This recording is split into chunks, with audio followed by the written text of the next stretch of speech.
Computer, next song. Computer, next song. Computer, next song. Computer, next song. Computer, next song. Computer, next song. There.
All right, I suppose I've procrastinated long enough. Let's get started on this. So, here is the spice rack in all its glory.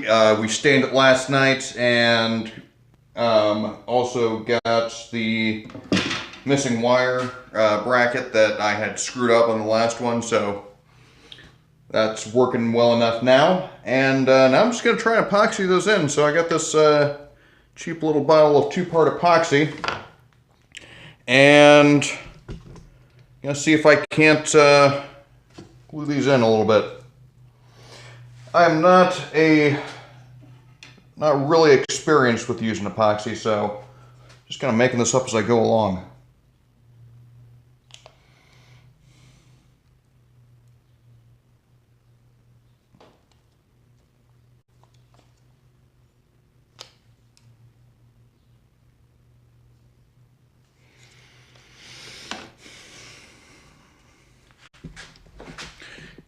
And good morning, who we got there? Chiseled and Askew, hey, good to see you. Thanks for the follow the other day. You weren't on stream, so I didn't get to make the announcement, but thank you all the same. I've got all the Streamlab effects running, so if anybody follows me or donates on stream, then that should pop up. I'm not in Idaho. I am in the great state of Alabama. Central time zone is pretty broad.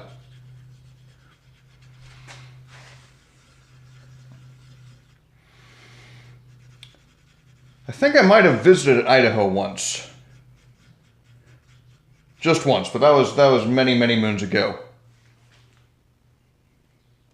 All right. Just putting a little drop in there, see if that works for me. I mean, these don't need to be too securely fastened. Yeah, I don't quite like the way that's working, but what can I do at this point?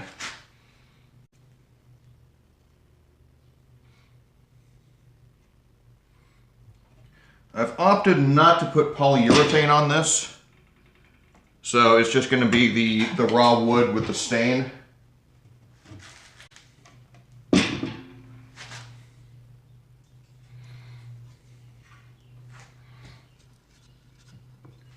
You're in Mountain Time. Okay. I'm in Central Time. So it's 11 o'clock here.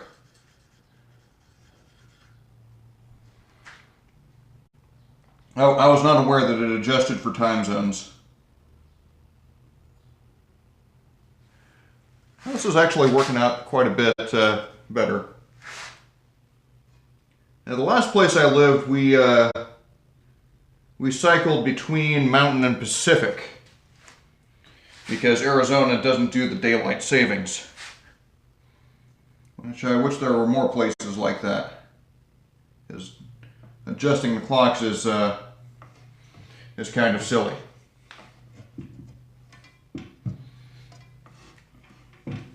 This is actually working a lot better than I anticipated.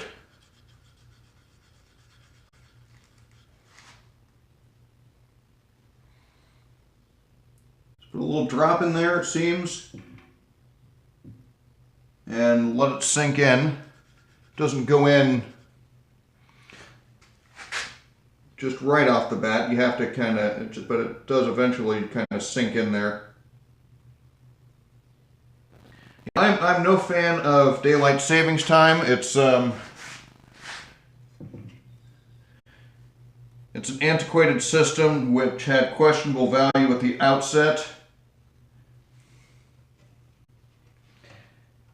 But then again, I'm not even a fan of time zones. I think everybody should be on the same time. Make more sense if everybody was GMT. But folks do not like that opinion quite as much as they are willing to accept the lack of clock changes.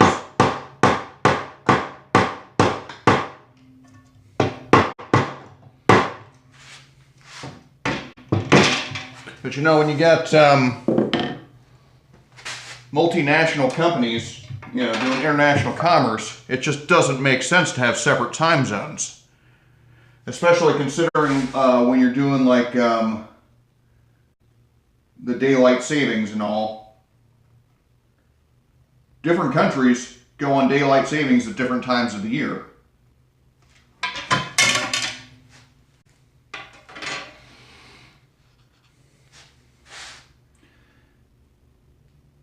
So if you've got, say, a company in America doing business with a company in Australia, one of them changes their clocks and then all their meetings are completely wrong. I mean, you can do a lot with computers to kind of coordinate that stuff, but it's completely unnecessary.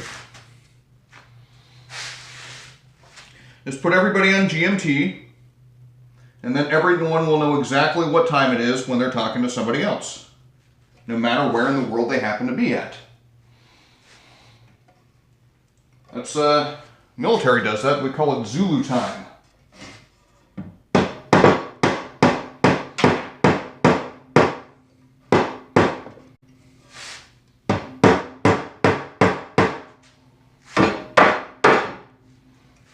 All right, some of these are a little bit tighter than others. Uh-oh. That's starting to get, starting to firm up a little bit. Might have to work quickly.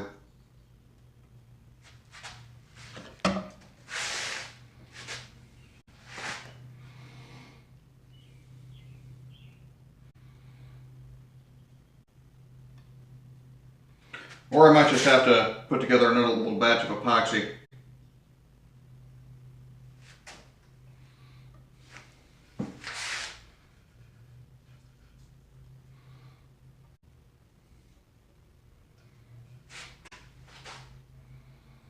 I did buy plenty of it, and the only use I have for it right now is this project.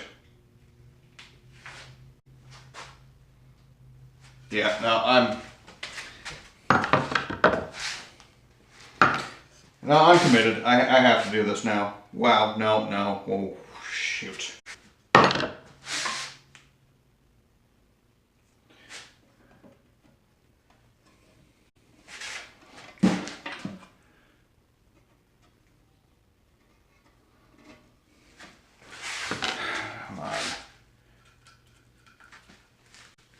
There's not a lot of open time with this.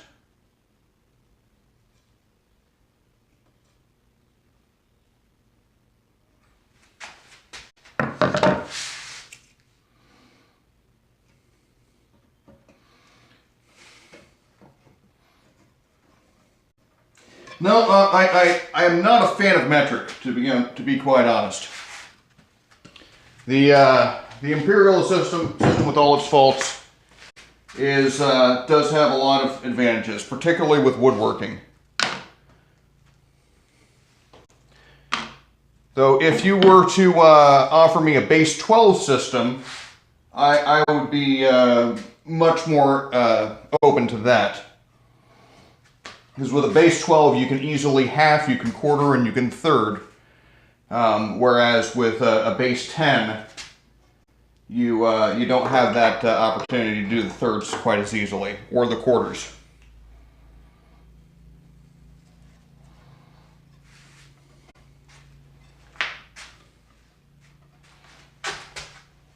Now I do wonder,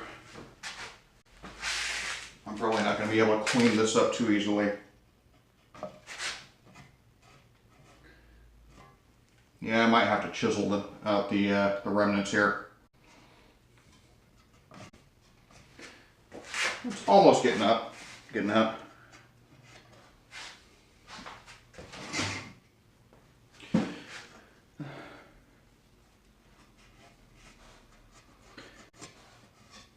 I know I should have expected this epoxy to set fast. I just was hoping I'd have a little bit longer.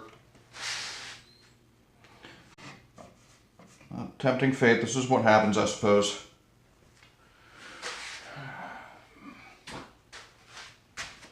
Dang, this is almost done. I do have, I gotta do the backing still. And I made a bit of a mistake with the back.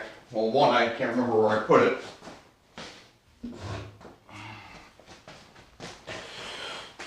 And that mistake is that I measured and cut the backing to fit before I glued in these shelves.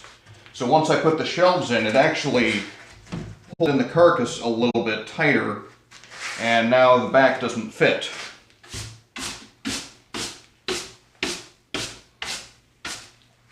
I think I just need to plane this down a little bit. It should be okay. And let me set this aside.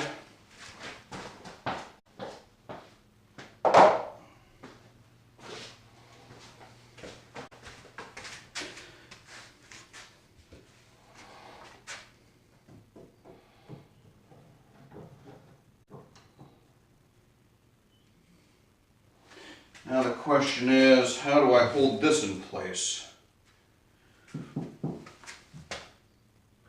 See, this is the disadvantage of having the protruding vise instead of having everything flush up against the front. Because if I had like a leg vise where I could just clamp everything to the front, I could put like a holdfast over here, and then everything would be just flush against the workbench. Well, thank you. I do appreciate the comment. I did work a lot of time on this. It took me, well, over the course of 6 months. But yeah, everything mostly based on Paul Sellers' designs, but took some inspiration from George Workshop and Stumpy Nubs. So, you know, just going through a lot of different people trying to figure out an easy way to build a bench. Let me see, maybe I can use a panel clamp.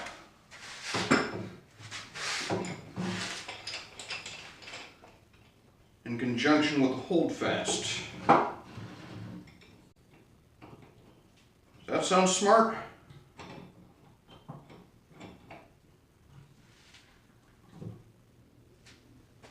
We'll give it a try anyway.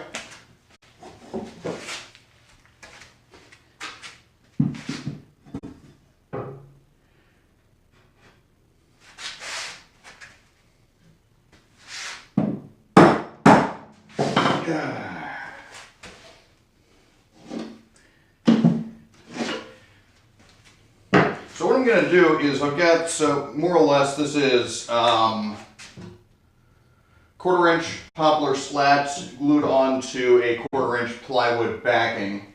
And so what I'm going to try to do here is just plane down the poplar so that it's flush with the plywood. And maybe that'll give me enough space to actually fit it onto the back, fit it into the rabbets.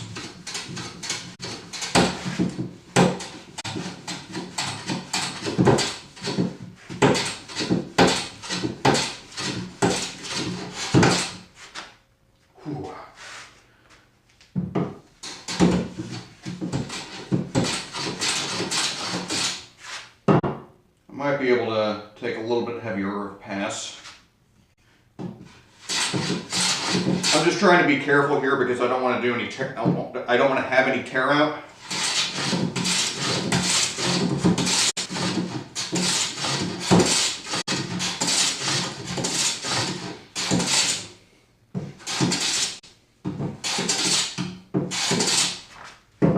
I'm getting my shirt dirty. What do I think? I gotta put my apron on.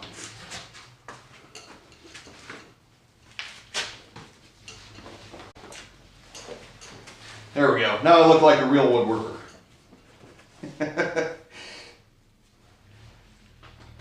It's all about appearances, isn't it? Fake it until you make it.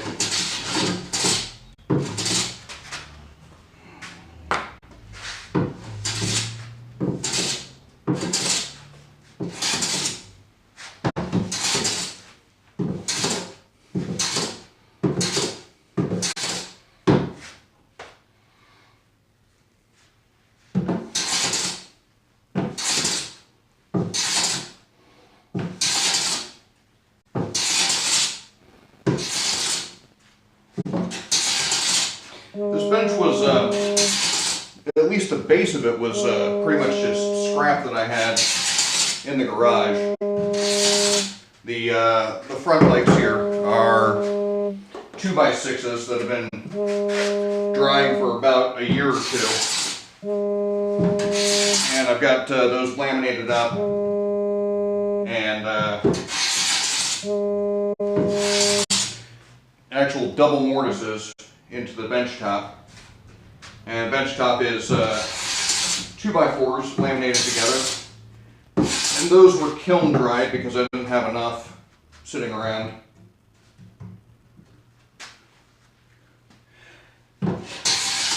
Yeah, the apron is a new addition for me.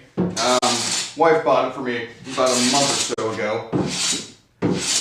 I'm finding it handy with the pockets because, you know, I got my screwdriver here, I've got my marking knife here, and I got a pencil up here. So yeah, it is handy.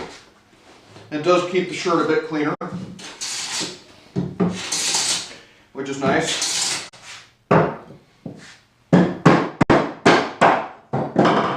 See if I can flip this over.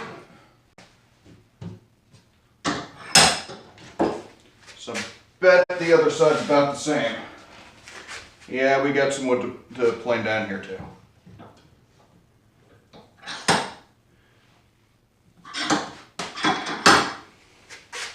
I didn't take much off the other side. This side looks like it's got a bit more material than I can take down before it's flush with the plywood.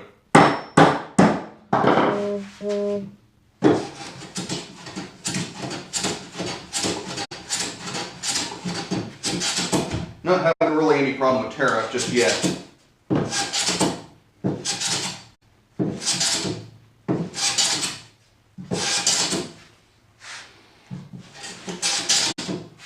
I think once this is planed, I might the epoxy might be set up well enough that I can work on fitting back to the actual piece.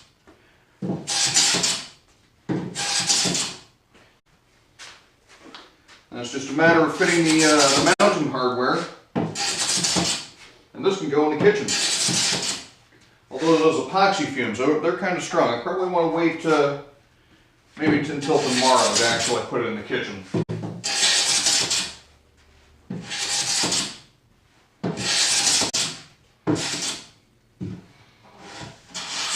This one's wanting to tear out a little bit, but fortunately it doesn't have far to go. And there is a rabbit that's going to be covering all of this, all the edges.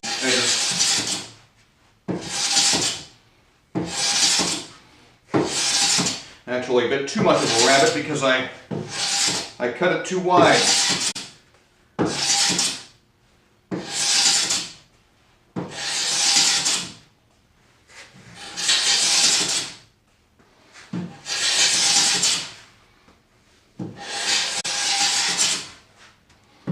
When I was cutting the rabbit, I wanted to make it a 1/2 inch deep because 1/4 inch plus 1/4 inch. And unfortunately I made it 1/2 inch wide. So it's bigger than it needs to be.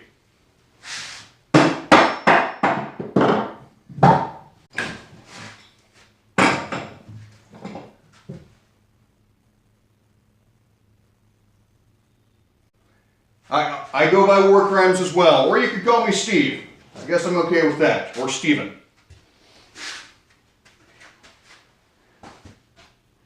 But yeah, Daddy Warcrimes is a name that I actually stole from somewhere. I won't say where because I've got a running contest. Anyone who can guess the source of my name will win a shiny nickel. I'll take out the Brasso and polish it myself. But yeah, no, I've been using this name since about 2004 on, well, I started using it on a Army Study Guide forum. So, yeah, that used to be a thing. But that board's pretty much defunct. Deprecated, no longer useful. Not just to me because I'm no longer in the Army, but no, it stopped being useful to people in the Army. They sold it to an advertising firm who kind of screwed up the whole function of it.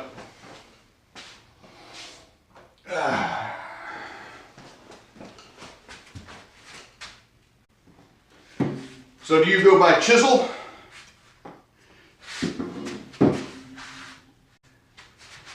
Haven't caught any of your streams yet. I went ahead and followed you just to see what you were about.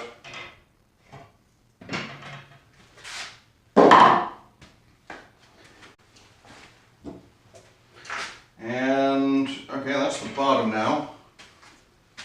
Oh, you're most welcome. I did 20 years and I was well compensated for it. Which is why I get to do woodworking streams in the middle of the day and don't have to have a job.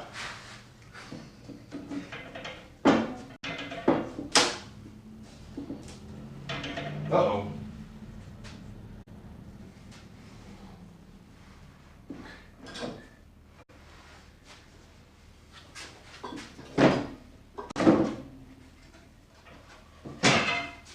Looks like it shrank from top to bottom a little bit too. All right, taking material off, I have a remedy for that.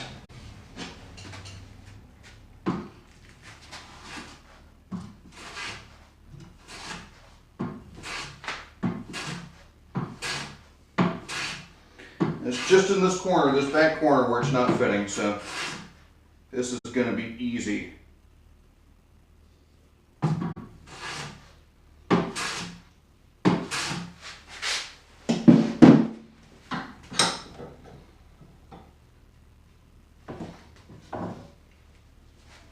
Are you going to do an end grade cutting board? Because no one actually uses those.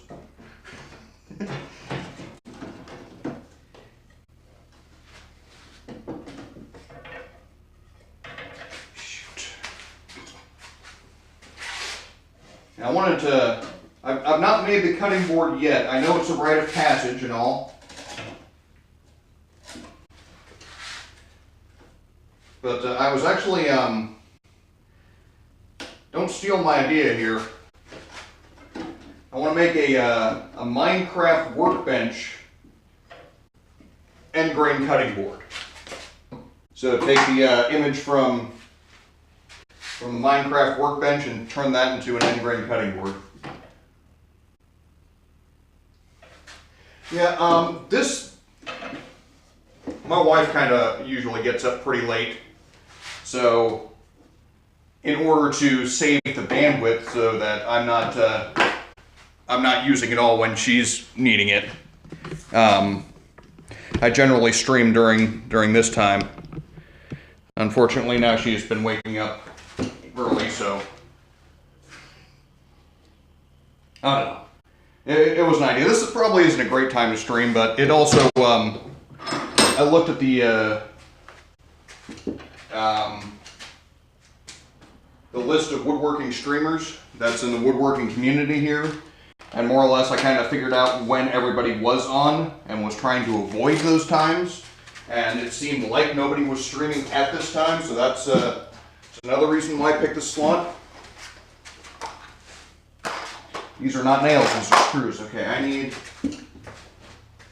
nails, little nails, itty bitty nails. There we go, 1-inch nails.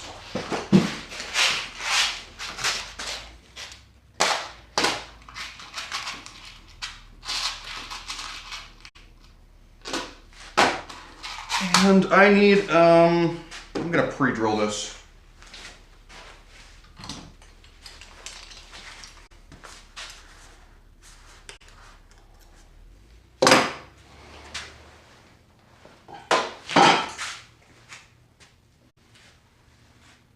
Where are my drill bits?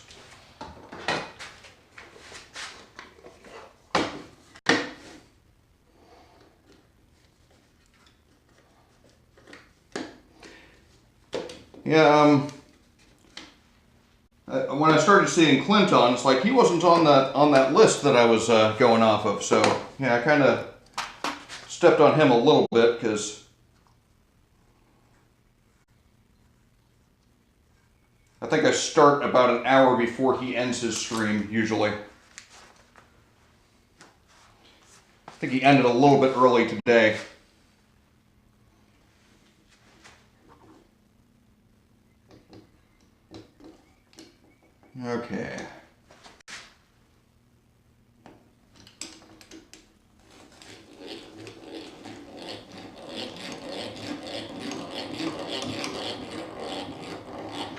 And here on the Daddy Warcrimes channel, we go all out. We don't even use cordless drills.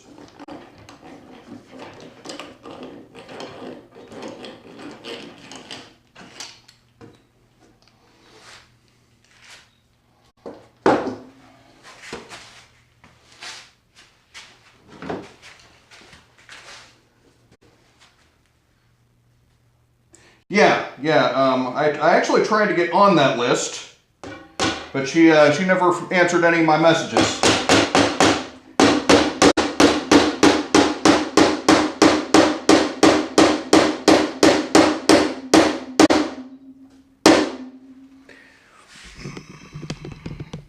I'm hoping this isn't too much noise. Yeah, I started with power tools, and actually I still occasionally use this monster over here. It's a Delta table saw. But my problem was that jointers are expensive. Jointers are really, really expensive. And I needed to flatten wood, and I couldn't afford a jointer. So I bought a number 5 plane.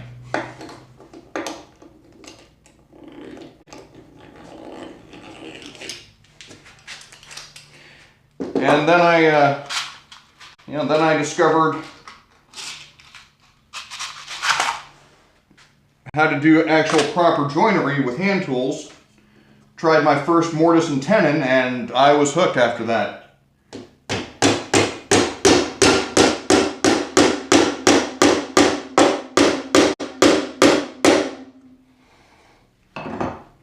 I'm actually not a real big fan of fasteners at all, so using nails is slightly atypical for me. But honestly, I couldn't figure out a better way to do this.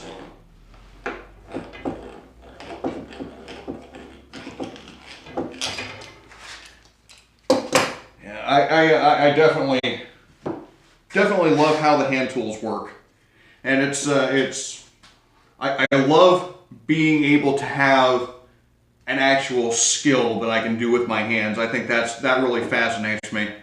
The fact that I can take something as simple as a plane and make a board flat.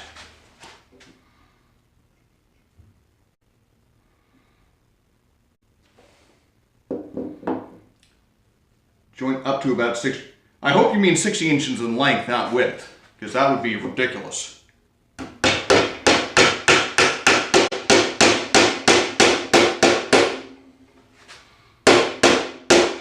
But yeah, this bench top, I flattened with this guy here, and this cost me 45 bucks from a antique store. A couple bucks in new hardware, new handles. It took along, it was a lot more exercise, but it worked. It sure worked. Picked up a number 7 a little bit after that, so I don't really use the number 6 all that much anymore. Except for really, really rough work. Come on.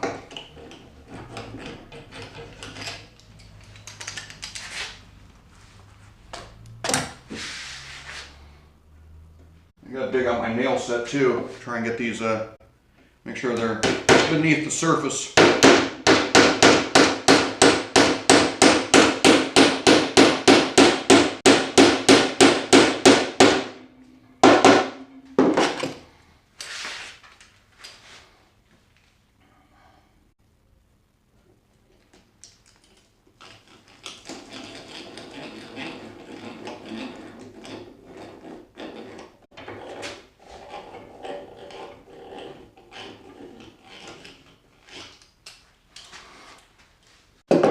Yeah, I think one of the problems with power tools is that they are pricey, and you can get cheap ones, and the cheap ones will do for a little bit, but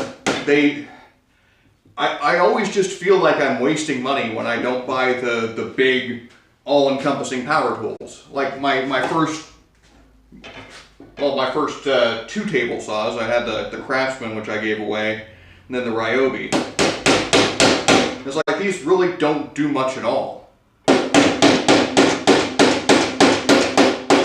Even this Delta, I mean, it's a fairly impressive machine by all standards, but you know, it was the nicest table saw I could get at Lowe's, which that's not saying a whole lot.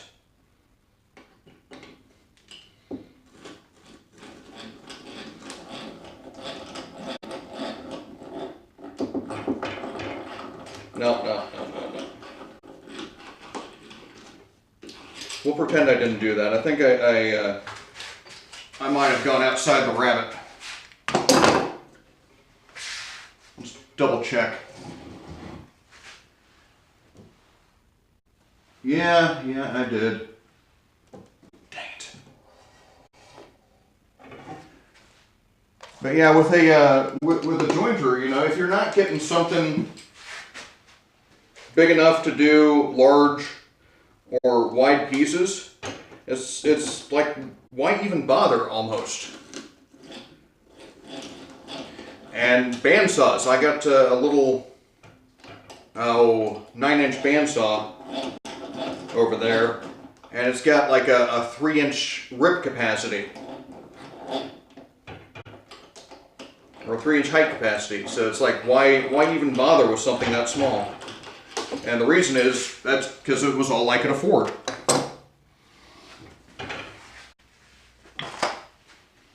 But, you know, I mean, for resawing, I've got this. It does any thickness, it just requires a lot more muscle and a lot more time.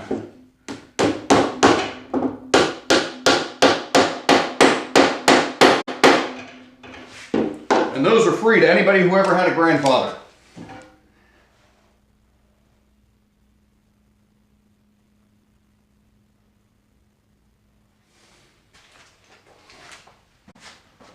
Yeah, Delta's not the greatest name out there. They make big stuff, they make professional stuff, but they are not Jet and they are not Powermatic.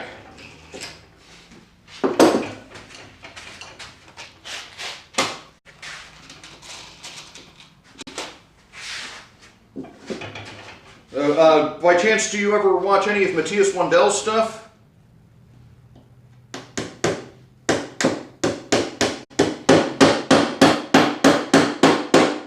Because his table saw is a Delta, his big one.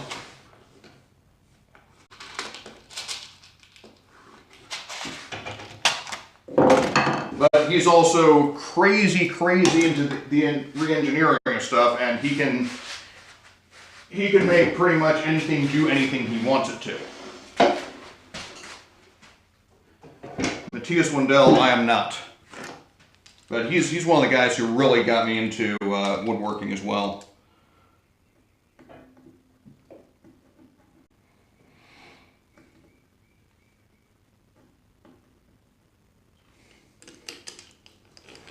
And pretty much I saw woodworking as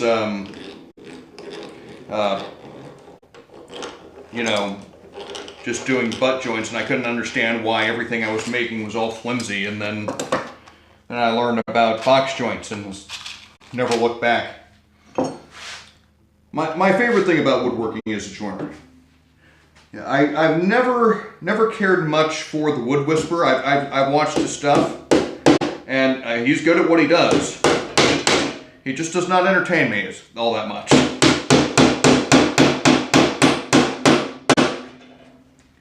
That, and for whatever reason, I kind of object a little bit to the premium content model, which I believe is what he does. I mean, it's perfectly reasonable. It's just I don't want to pay for this. I don't want to pay to learn how to do woodworking.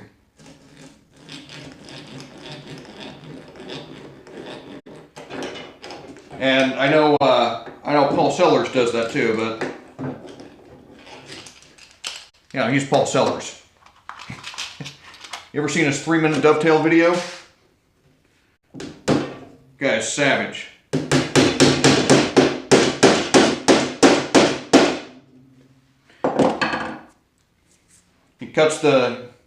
He just picks an angle, cuts the tails, then cuts the pins. And he says, right now you're still looking for your router bits.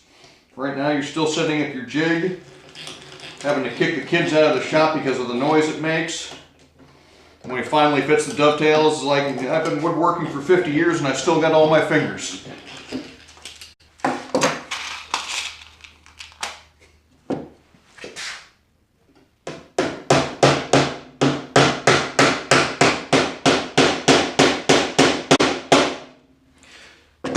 So far with hand tools, I've only had to make one trip to ER, and that was just because I sliced my finger open with a chisel.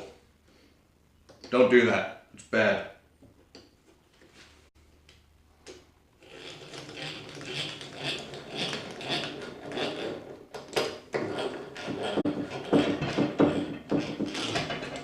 There might be a few extra nails in here. Superfluous nails.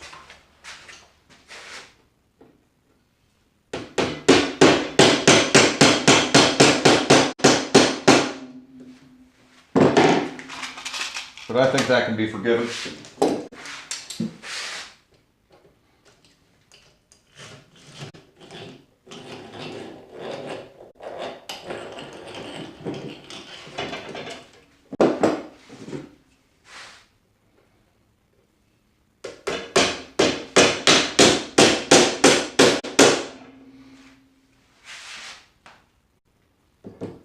More, yeah, I won't.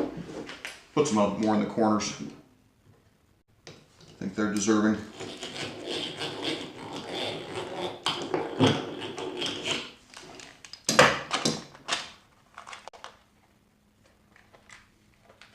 Yeah, I do like Steve Ramsey. He's quite entertaining.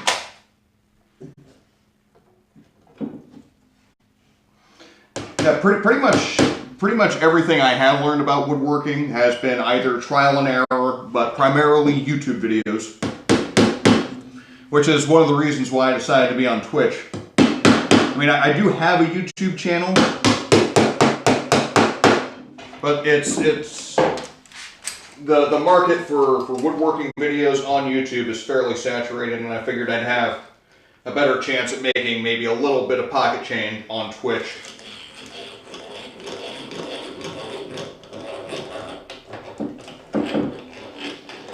And not that I need money, it's just I want to make better content and have better materials and better tools.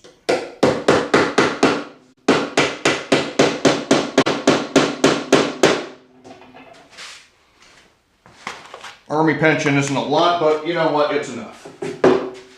And I'm looking for now my nail set.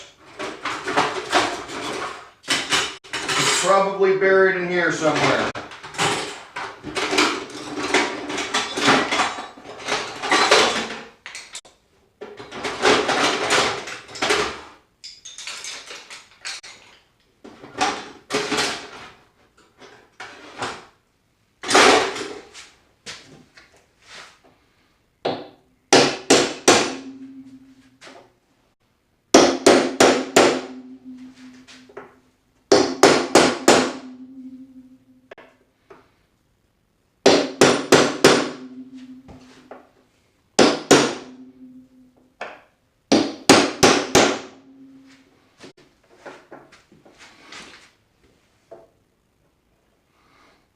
Yeah, Twitch is a lot more fun because I don't have to edit anything on Twitch. Video editing is a real pain. I mean, it takes you 3 hours to make a 3-minute video.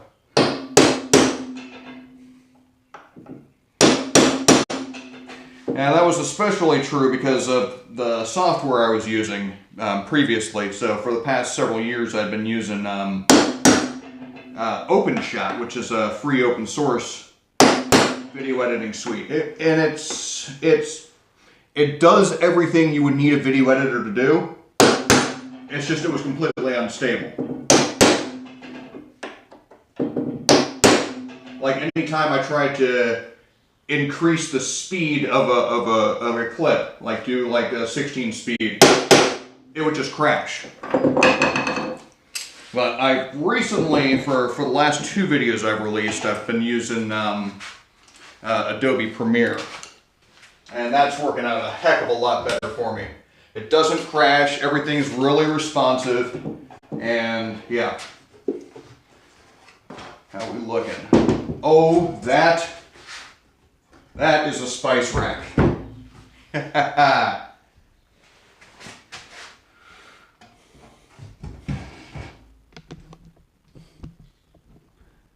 So we're probably going to get many bottles of spices. So it's just going to work just like that. Paprika. Yeah, I do like that aspect, the being able to hang out with people and talk to people. And hopefully get some woodworking advice, because I am very clearly still a novice at this.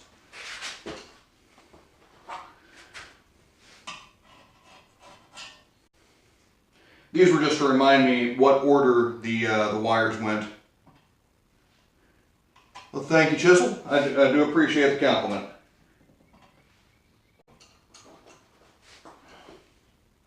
It's definitely not without mistakes. Like, for example, I've got an extra rabbit here because I cut it on the wrong side. And see if I can't get closer.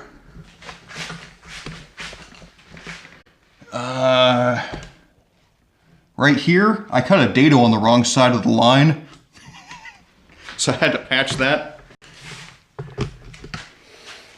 But that was extra video content, at least. Okay, painter's tape. You're not supposed to actually stick to things. What is the matter with you? The whole purpose of painter's tape is you peel off. You're not supposed to stick.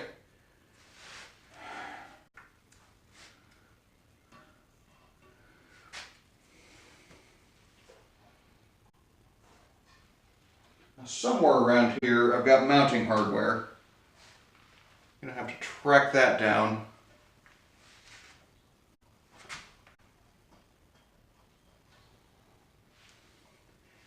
And Chisel, if you don't admit to your mistakes, then you don't ever improve.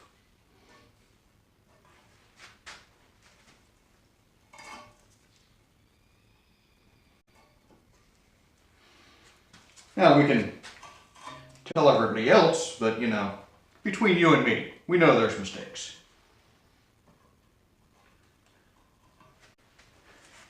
I just won't tell anybody who happens to be walking into the kitchen. Box you to the wall. This is my house, okay? This is going up in my kitchen. I'm eventually going to have to remodel the kitchen because the cabinets and the countertop is not even worthwhile. All right. Where did I put that French cleat?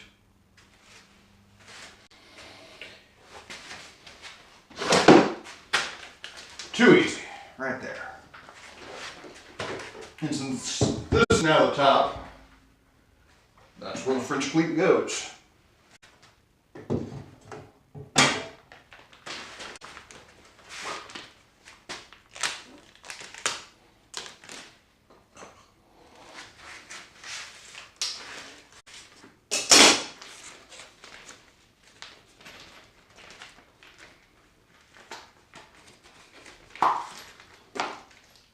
Alright, what have I got here? I've got a level bubble.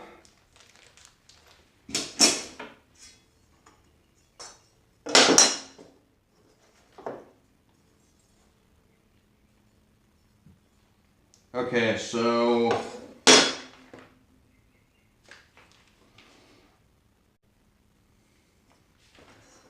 this one goes on the piece. this one goes on the wall. Ooh.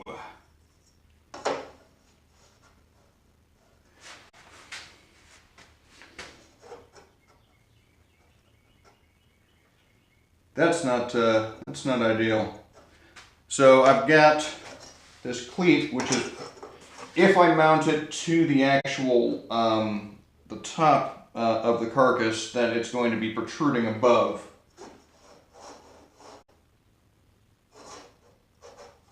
I don't know. Are the okay? I can use these screws. So these are the screws I'm going to use to mount it to the piece, and that's less than a ½ inch. What is? I've got a ruler somewhere. Calipers? Maybe calipers. There we go.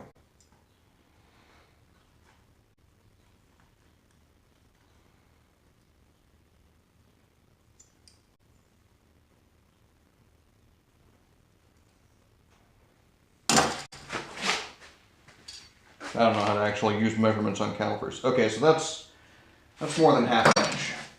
Dang it!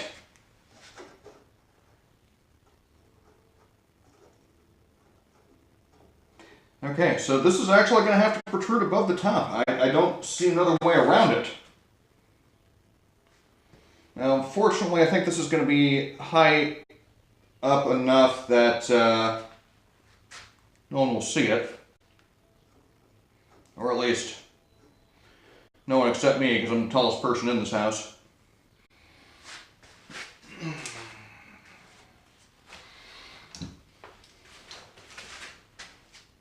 Okay.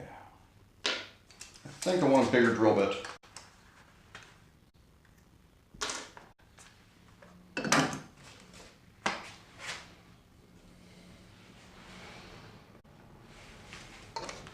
I think I want to remember where I put my drill bits.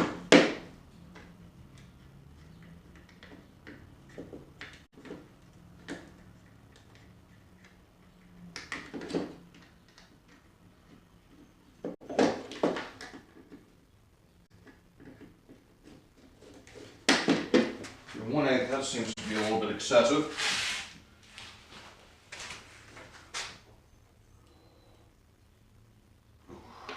Yeah. Okay, I guess I am using the really small drill bit because I think I've lost all my others.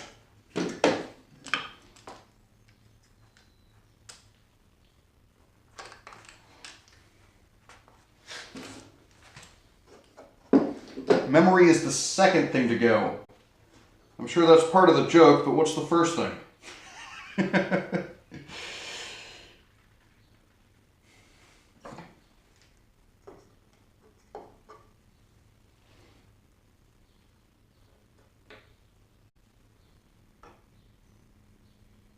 So 1,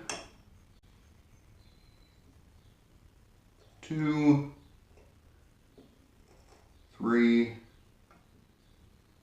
4.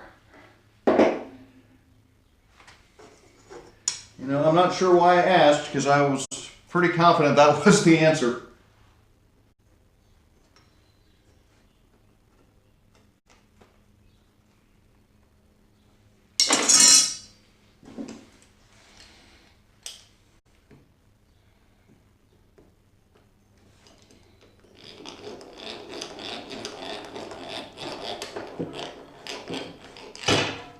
Love these egg beater drills.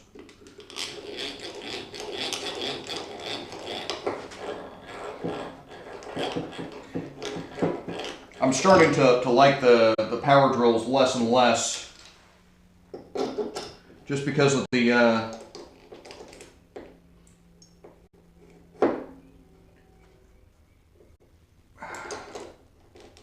way you kind of have to use them as a pistol, and it just doesn't, I don't think you have the same amount of control with them. Come on, work with me. No, no.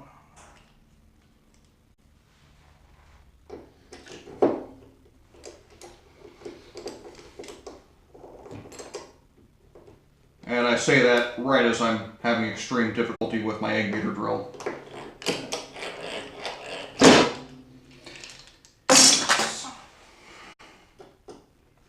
Do not do this at home, kids. This is the wrong way of doing things. Yeah, definitely true about the tactile nature of hand tools. I mean, when you're using a planer, a motorized planer, you don't have to feel the grain.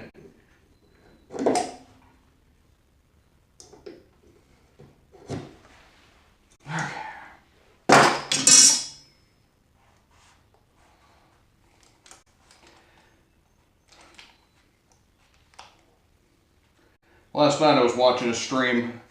I think the guy was doing like prop stuff, like stage settings. I'm not really sure.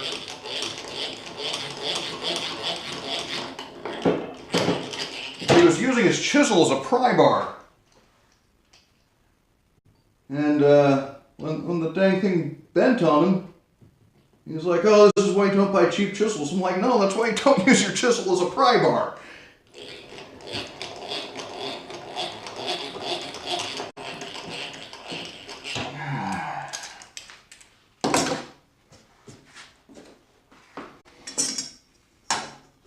All right, now here's one of my very favorite tools.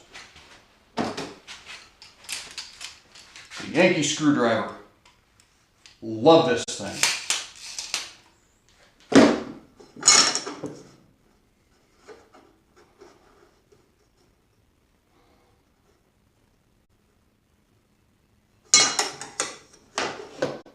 And there's something else I need too.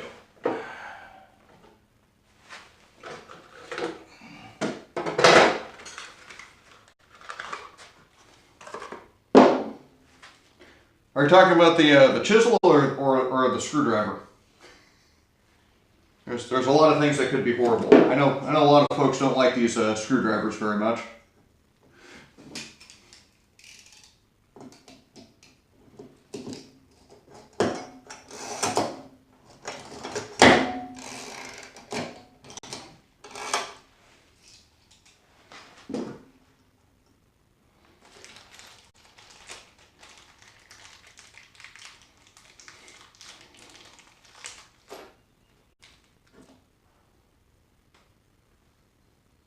Yeah, I think what he was trying to do, I only cut like part of it, so he had cut,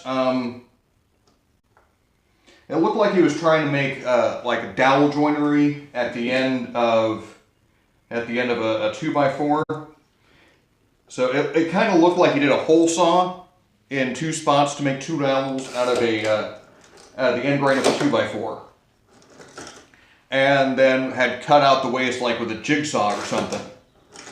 And the waste wasn't like freely coming out, so he was trying to use this chisel in that space, in that kerf to pry it out. Making a duck. No, that's not. Hold on. Thanks for that notification. Let's see if I can't remedy that. That was supposed to be the title of the video that I released the other day. Bear with me if you can.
And now I don't have chat.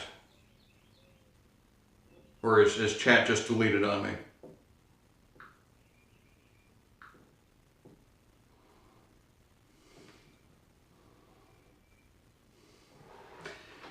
Well, I've lost all chat up until now. So everything since that notice, just make sure I haven't missed anything. Yeah, okay. That's one of the great misfortunes of not being able to have a computer in the shop. So I'm doing everything on Android devices. So I've got, this is my cell phone right here. I've got my tablet right there just to read chat. And I've got another old Android phone up there mounted on the ceiling as a secondary camera, which is going over Wi-Fi into that, which is why there's a slight delay.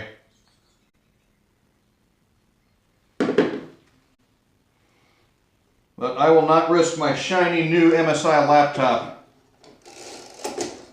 which was a retirement present, to the horrors of the workshop.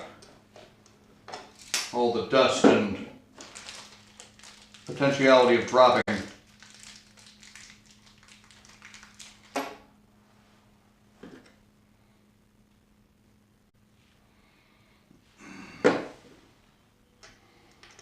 Someday I'll have like a cheap computer that I can keep out here. Or maybe some kind of dust-proof enclosure. Something along those lines.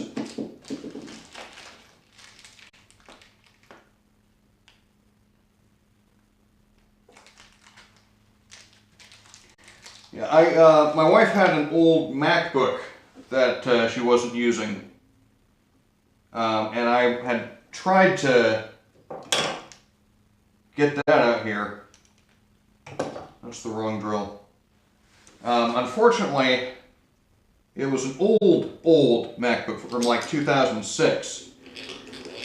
And it couldn't run a modern version of Mac OS. And modern versions of OBS didn't run on that MacBook, or on that version of the Mac OS. So I tried putting Ubuntu on it, which the first version I tried was like from 2014, and I couldn't get a graphic interface from that. So then I upgraded to a 2016 version, which that actually worked. But it turns out that the graphics card didn't support the appropriate version of OpenGL.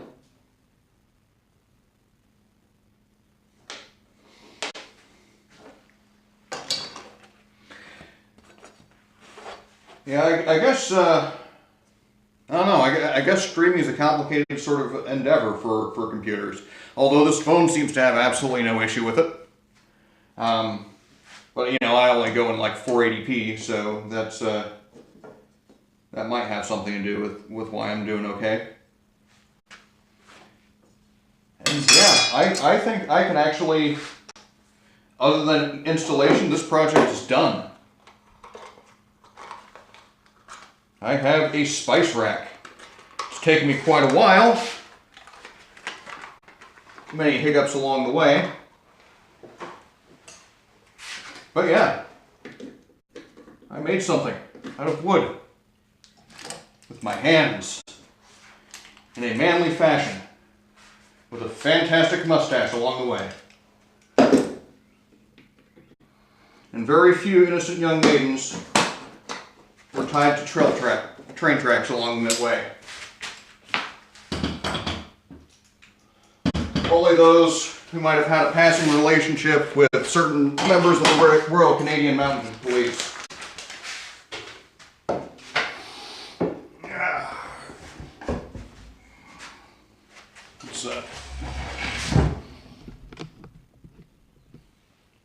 Behold, the glorious, glorious rack of many spices.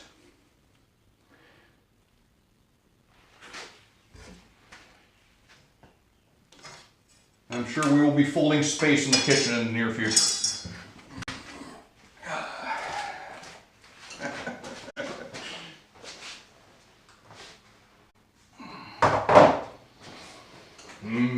Shy food.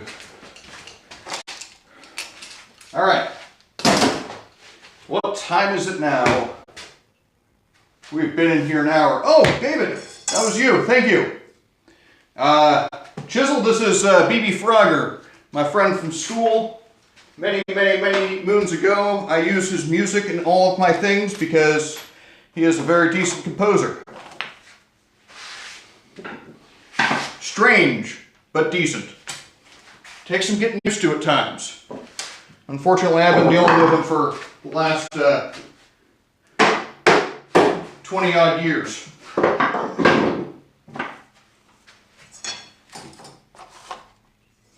Alright, this will need to go in the kitchen and probably should save these as well.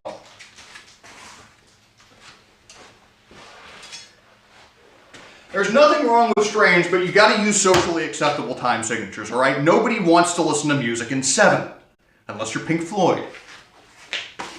I don't need nails anymore. So what should I make next, guys? I'm not willing to start a major project today, but I do have a lot of room on the French cleat wall and a lot of tools that need to go up there. I'm not making a cutting board. No, that's a major product and I don't have the material for it. Yeah, I'm gonna need a bunch of maple, probably some walnut. I'm not sure what else. I planned it out a while ago, but yeah, that's not happening today. So we're doing tool holders. That's what we can do. So do I want to do it for my bench planes? That's the question. Or do I want to stick with like marking equipment?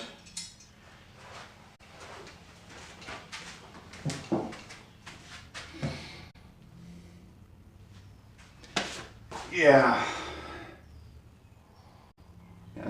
The other day I did let's see if I can get that in frame.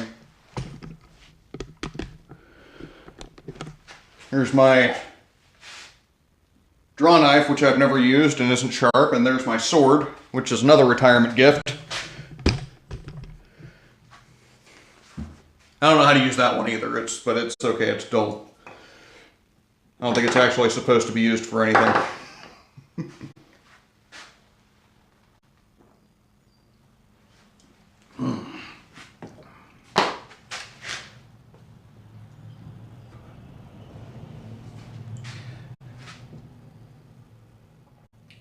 Well, let's see.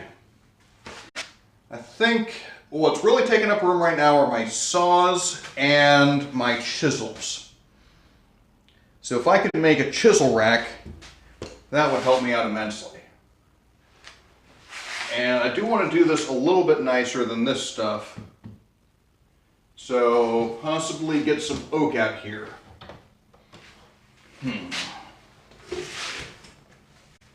The oak is buried under dimensional lumber, 2x4s and 2x12s, which are actually part of another project, which I'm not terribly proud of, but the wife wants to do bookshelves in a very particular fashion out of 2x4s and 2x12s.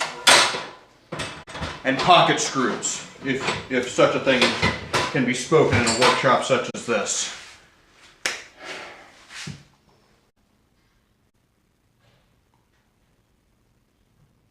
FIL, I'm not sure I know that acronym.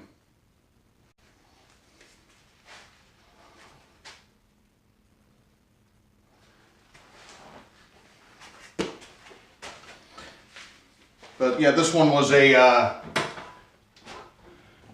my team, when I retired from the Army, this was their gift to me.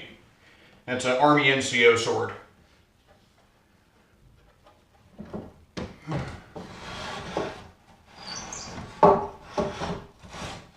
which is a typical retirement gift, but not universal.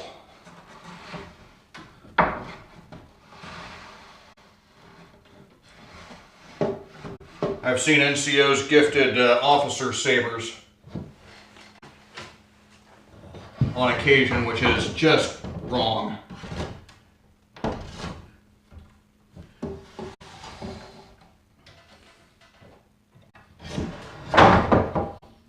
Had a sergeant major who liked to give people like really bizarre fantasy swords and such. It's like you don't do that if you're gifting a sword to an NCO, it needs to be an NCO sword.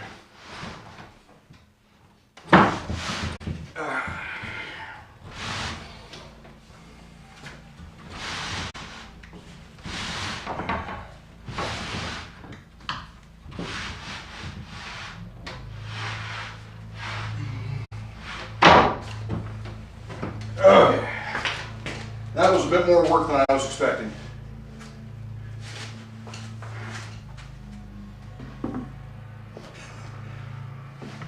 Yeah, structural joinery and anything you actually want to show people. But you know, it's the whole fun of this is the joinery. So that's I generally don't like using screws when I can honorably avoid it. So, what did we decide we're making?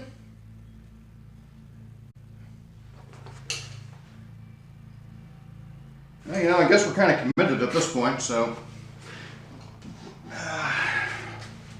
Plane holders.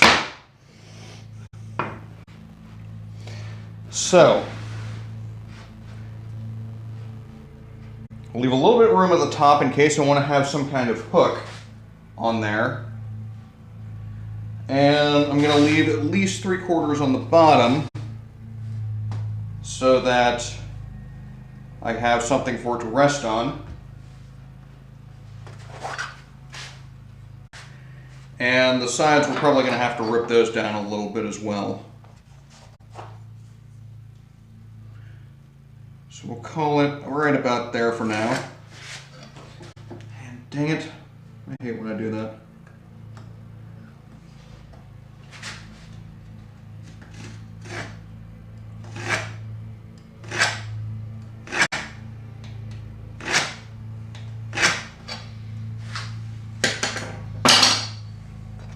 And of course I marked on the keep side rather than the waste side. Oh well, we'll be okay. It's just shop furniture after all.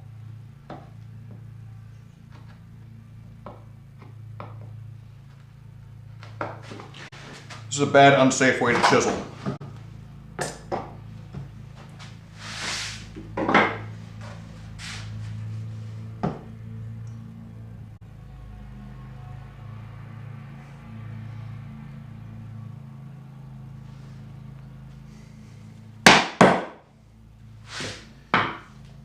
Built a large shelving unit within a white plan.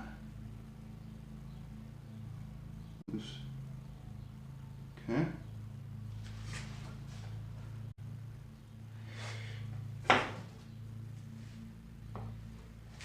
Now, 2x4s do have their place. I mean,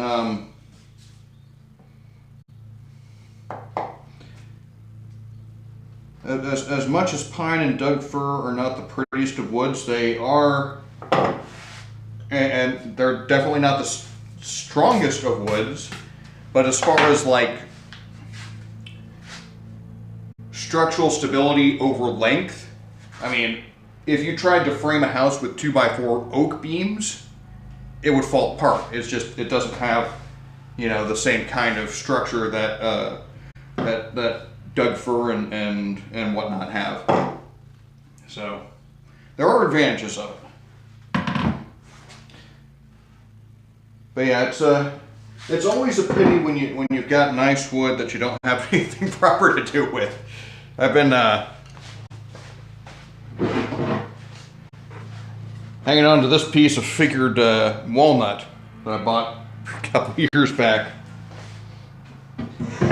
I thought I was going to do something fancy with it, but so far it's just been sitting in the shop.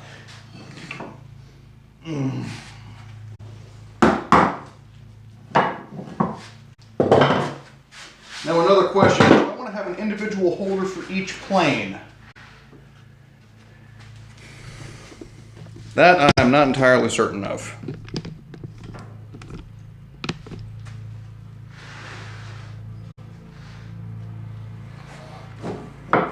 Because if I don't, if I want to have all these on the same piece, I'm going to have to laminate something up. I wasn't quite prepared for that.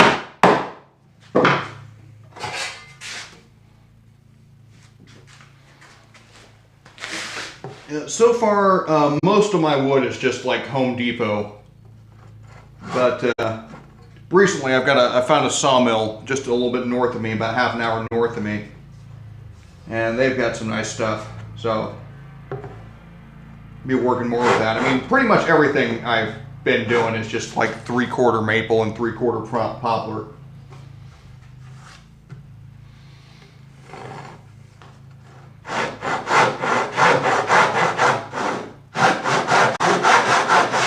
Although I did have, actually I still have the remnants, Australian myrtle.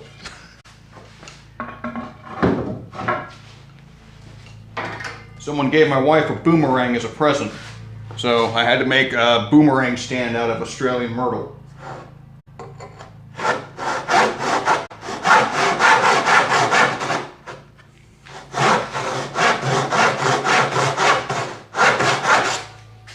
This is not cutting like I want it to.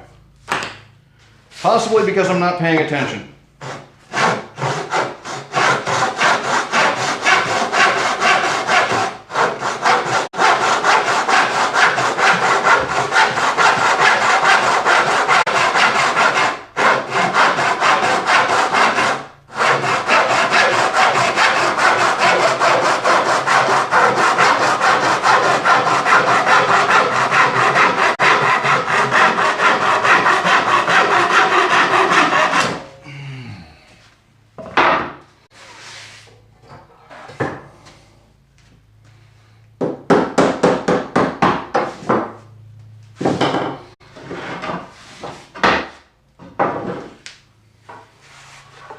Alright, so what do we need now?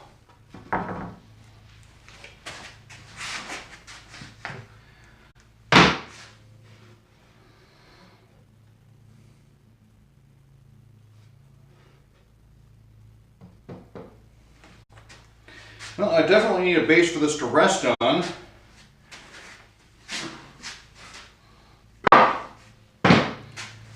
that's going to require some more oak.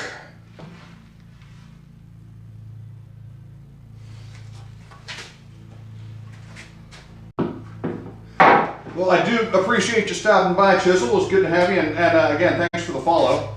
Hopefully I'll see you again next time.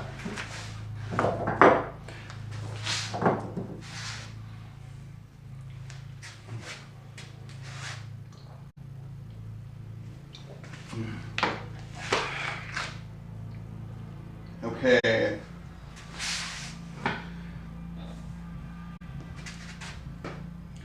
So I need,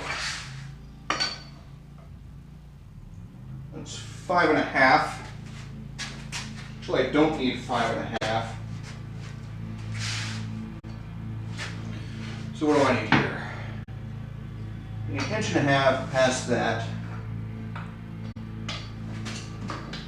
So that's just under 3, so 4.5 inches.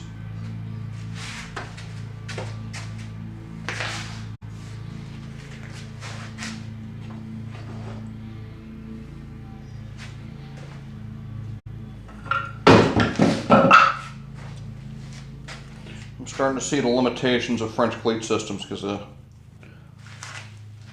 holders are falling off of the cleats. Okay, this time I'm going to make the mark on the correct side.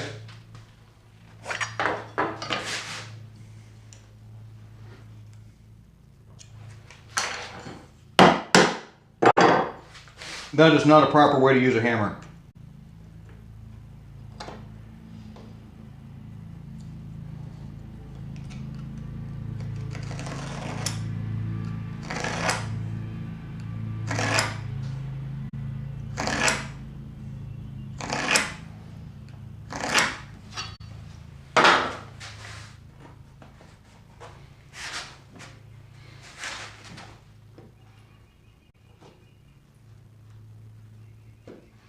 This chisel's probably due for some sharpening. Probably overdue.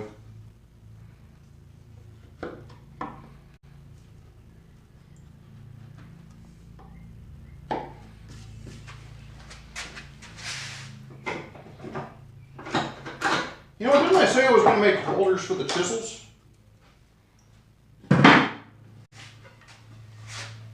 Is this appropriate size for that? Let's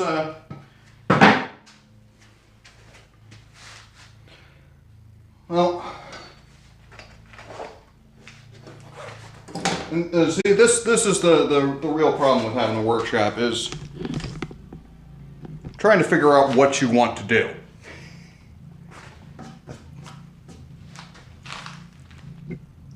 So I really need to get these chisels off my bench. They're getting in the way. All right, let's get the chisel box out. So I think I still have one here. There we go, the 1-inch chisel. Let's see how many chisels we can fit. There's the 3/4. That's the half. I think I got a 5/8 in here too. Yep, there's the 5/8. What are you supposed to be? 3/8. And the 1/4 inch. Okay.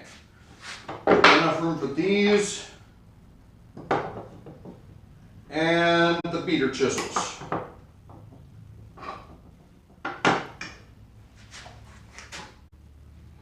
That's oddly appropriate. Okay. These are all pretty much the same diameter of handle, so if I can find an appropriate auger bit for these guys, one should do it for all those, and do another one for all these. It should be set there. Put you guys aside. I want you to be recessed in a good amount.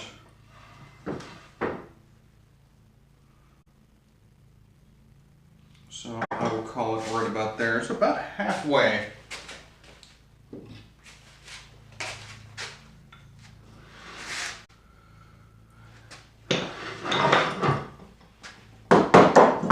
Okay. You're going off to the side.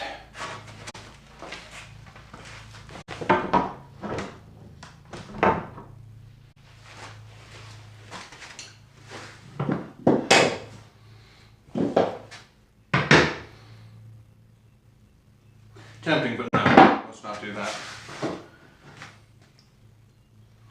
Okay, so marking gauge.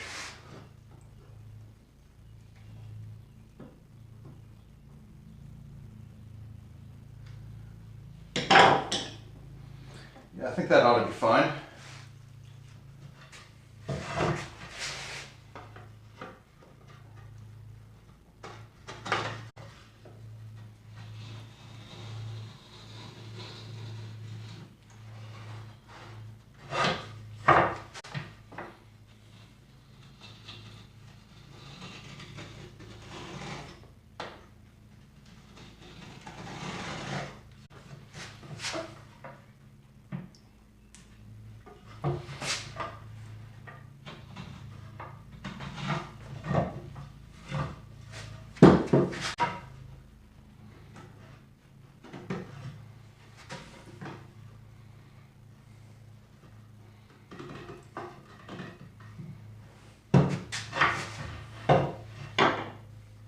Nobody wants a sticker.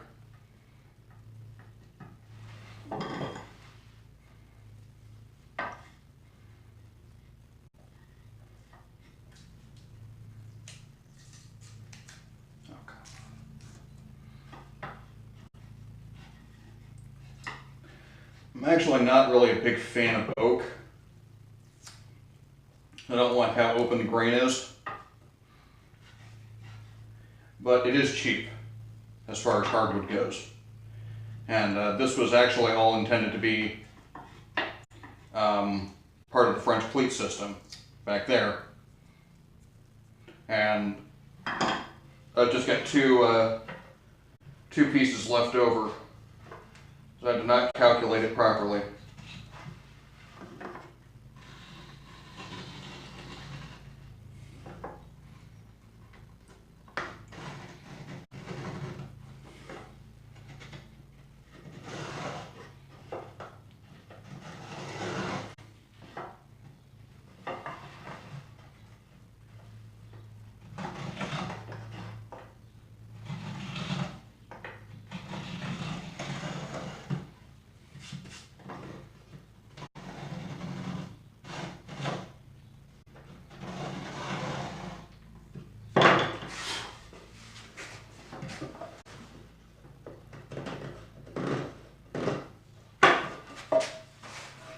Alright, having a little bit of trouble seeing this line.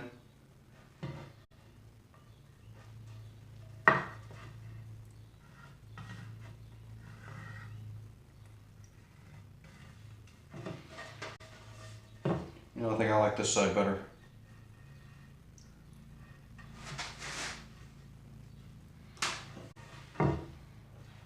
Isn't this straight?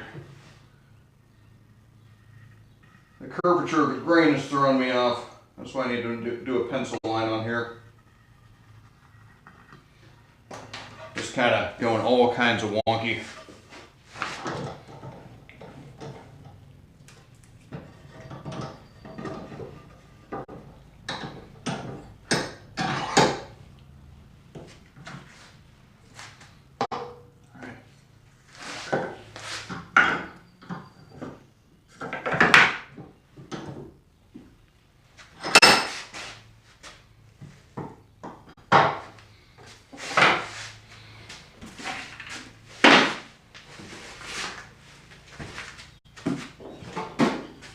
Get the big guns out.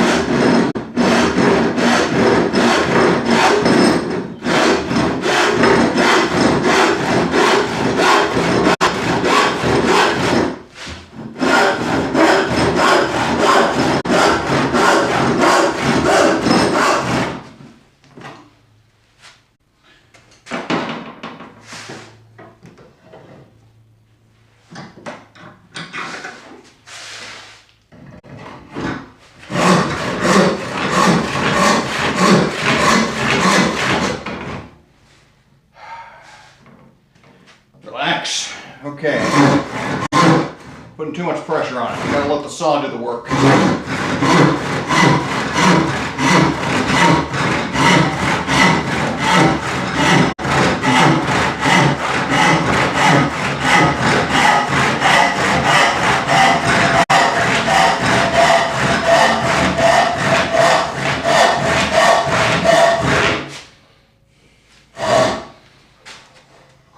Nothing smells quite like oak.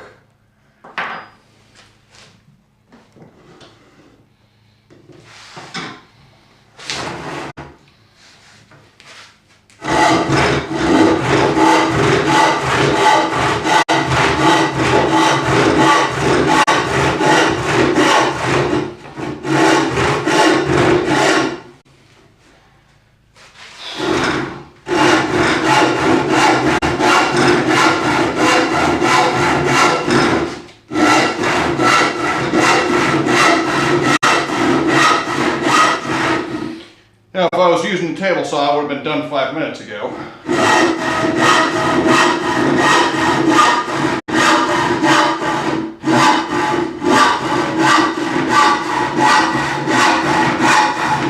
Well, then I'd have to think of another project to be working on.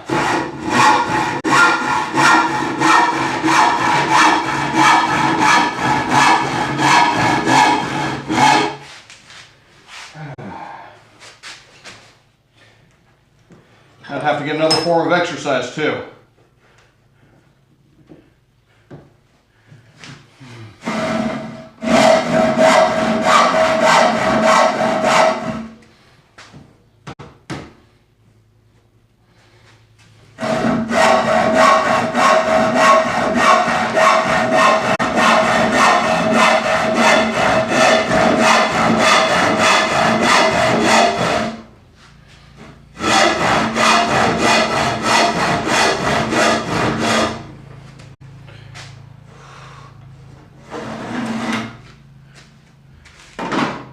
You all hear that? I swear there's not a day that goes by that my neighbors aren't mowing.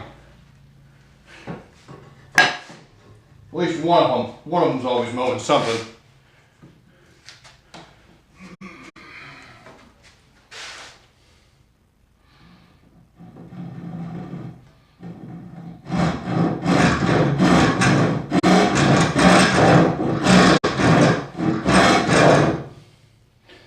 Either that or maybe one of the neighbors is just running his whole house off a generator. It's entirely possible.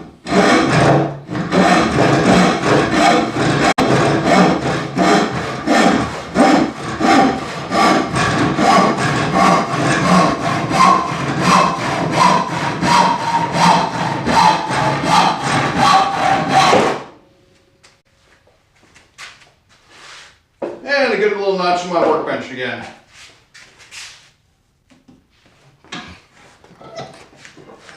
That's okay, it's a workbench. It's made to get beat up on occasion.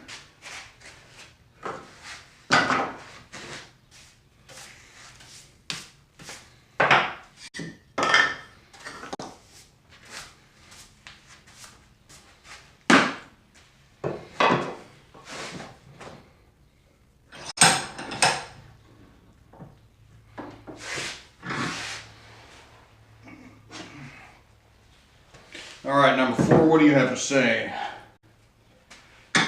I think we want to go the other direction.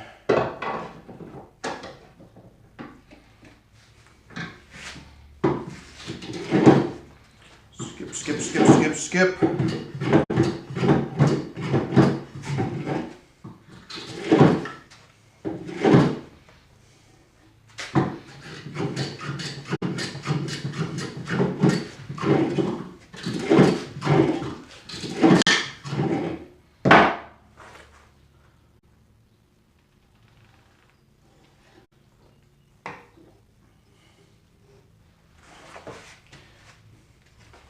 I think where you're at, the weather's only acceptable for yard work like one day out of the month.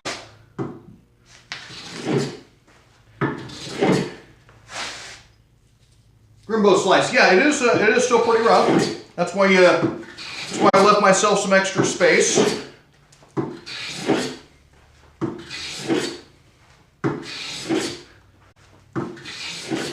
But a ripsaw like that is going to always leave a very rough cut.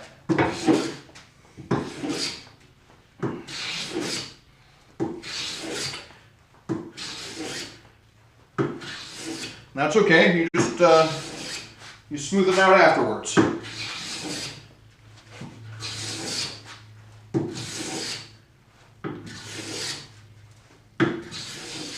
I'm going to have to mow my lawn again here soon. Mowed it on Saturday, but there's so much rain lately that lawns are growing something fierce.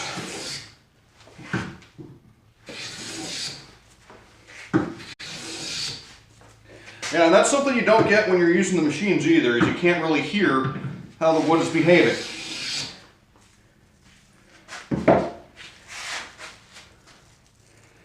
That, and you don't get full-length shavings like this.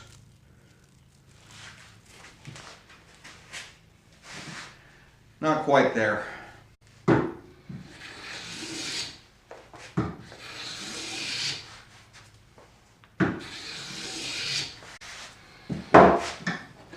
don't know if you're going to be able to see this. Maybe if we get it in better light. But you see these diagonals. That's a wonderful thing that you find in oak on occasion.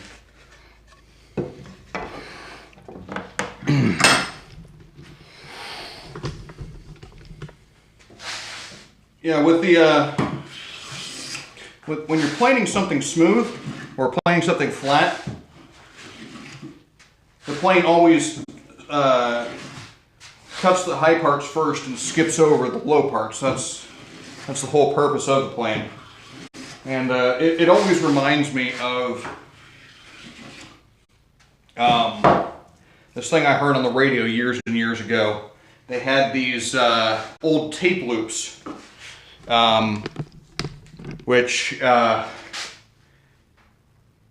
if you've ever listened to like Strawberry Fields Forever, they had a flute and they looped it in tape and they connected it to this keyboard. And so each key press, so instead of making like a piano note or something like that, it would play this tape loop and it would be a loop of this flute playing.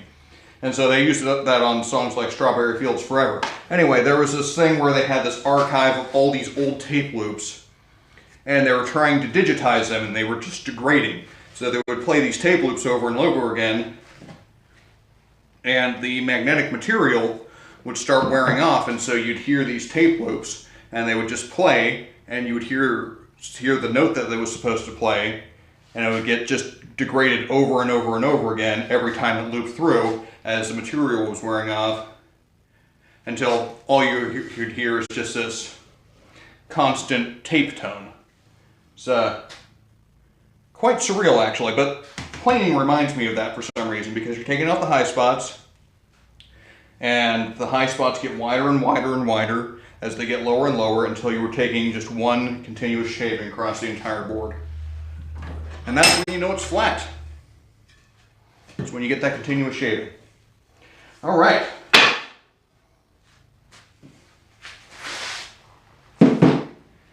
I need some holes in here. The caliper's way too soon. I want to get it roughly about maybe the middle. See if I can't find an appropriately sized auger bit.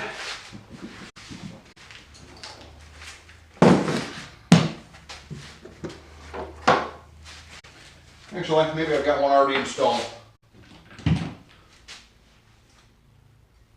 Nope, you're too small.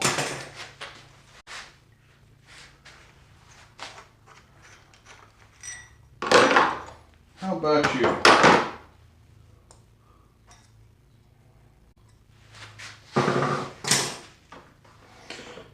Now I've got just a whole mess of these auger bits that I will at some point need to sort through and organize, systematize, make it so I can find what I'm looking for. And one of the tricks with drill bits, and no one will ever tell you, except I'm telling you, so it's our secret, all right? You're never going to be able to look at the measurement of the drill bit and say, yes, this is the appropriate drill bit for the size hole I want. Because you're drilling a hole almost always, well, I guess not almost always, but if you're drilling a hole, you're usually drilling it, or you're often drilling it to fit something, okay? So you're drilling it to fit a dowel, to fit a screw. And people measure things in different ways. So 1/8 of an inch is not 1/8 of an inch when you're going between a dowel and a hole. So you want to make sure the hole is appropriate and the bit is appropriate for the actual task that you're doing. And I hope that makes some bit of sense. All right. I think about there. And is this going to be my front? That'll be my front.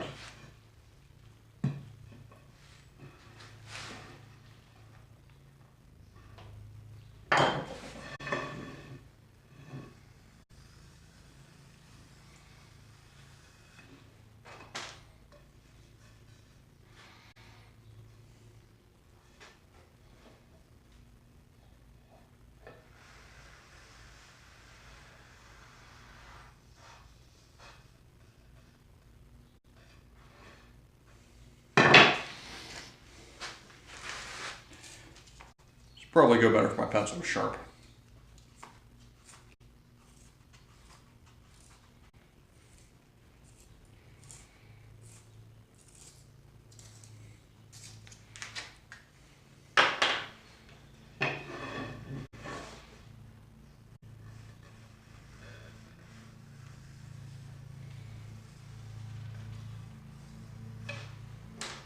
There we go. Let's do the boring work.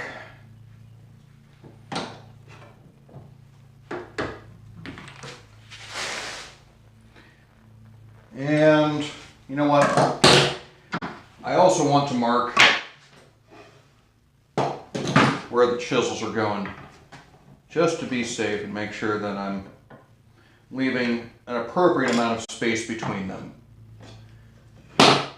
It's no good to have a chisel rack if you can't grab your chisels. You know what I'm saying?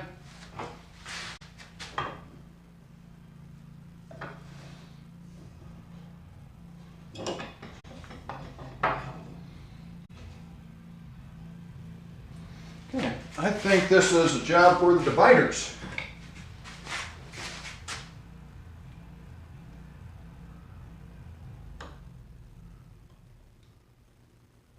About like that. There we go. There we go.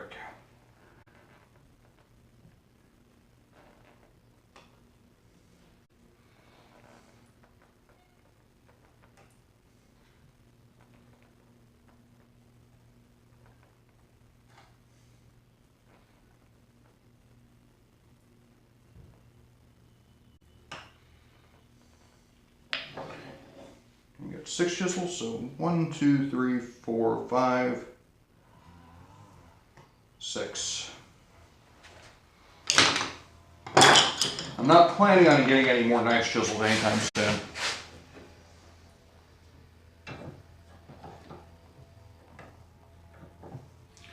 Or at least not of this brand and this type. Like if I get maybe mortising chisels, I might get some of those. But those can go on their own rack, so they don't need to fit with here.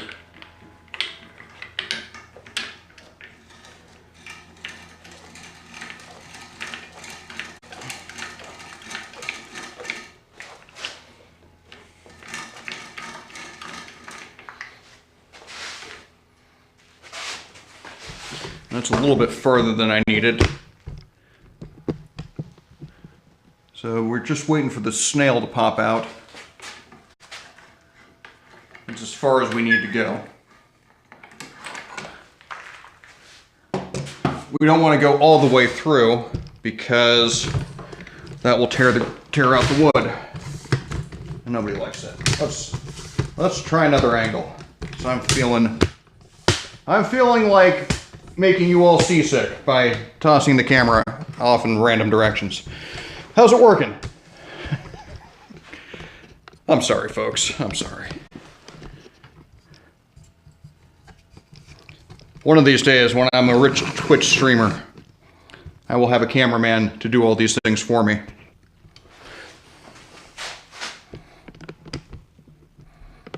Okay, how's that look?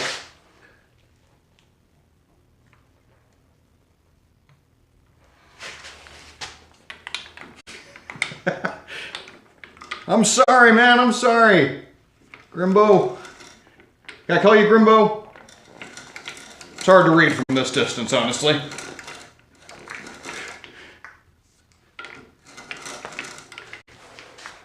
There we go.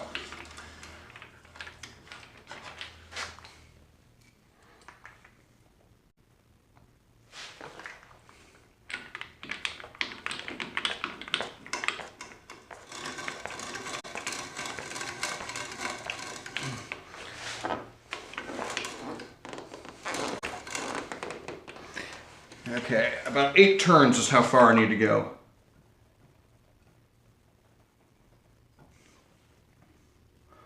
One of the real fun advantages of the brace and bit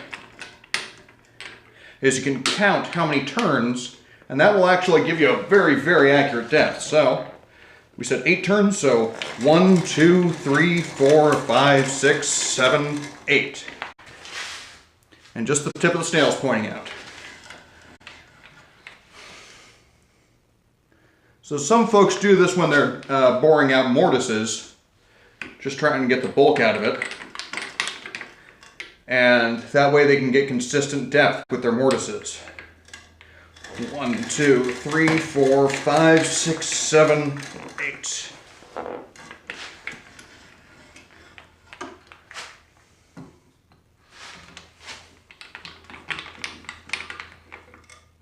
One, 2, 3, 4, 5, 6, 7, 8.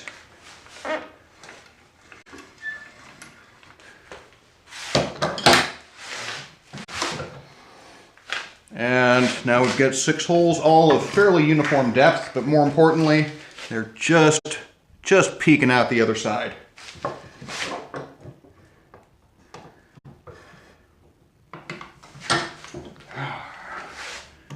And we use that as a pilot hole. Just take out the rest.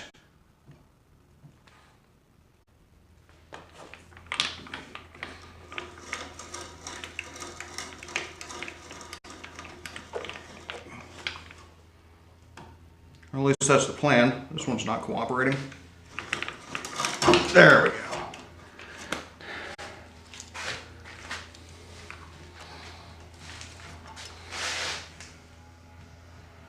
This gives us nice, clean, consistent holes with no tear out.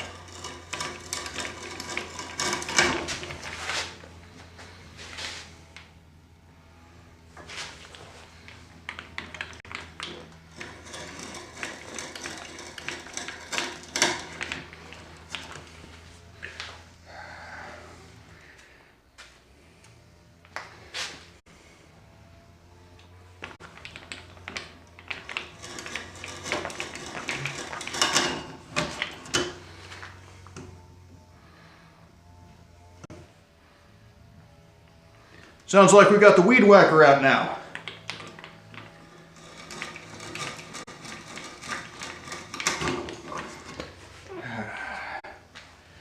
Weed whacker is definitely not one of my favorite tools. Because normally that means I've got the rubber boots on and I'm wading through the stream next to my house trying to keep that managed. Fortunately, I haven't seen any snakes yet, but I know they're there.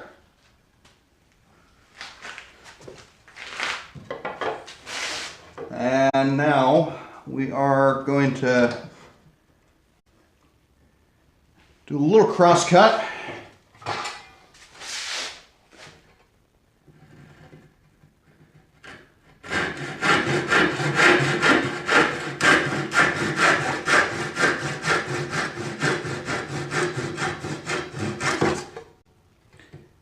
And actually have a way to get our chisels into these holes we bored.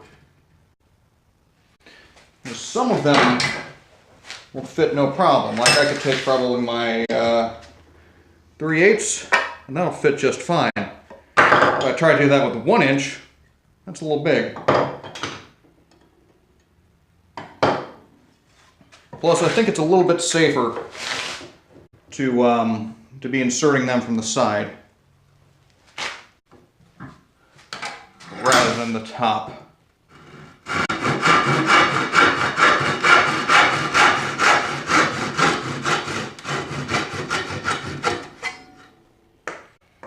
That was off center. Let's try that. I live in Alabama, actually.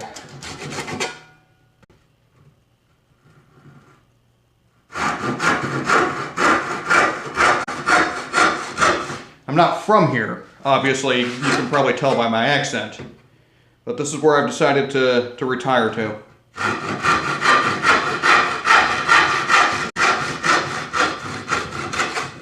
How about you? If you're willing to tell. Understanding it is internet and all.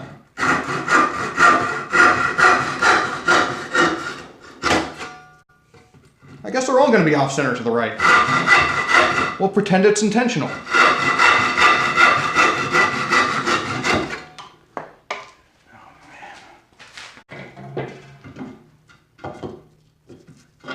kind of works.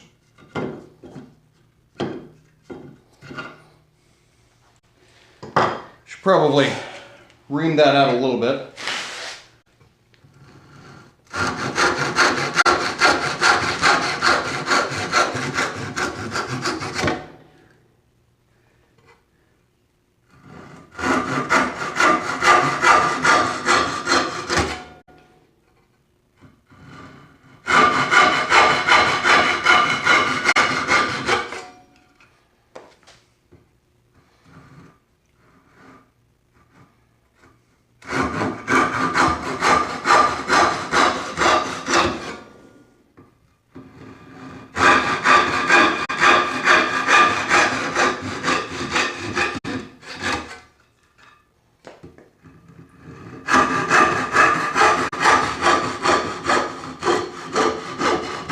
I could be doing these a lot cleaner and a lot straighter.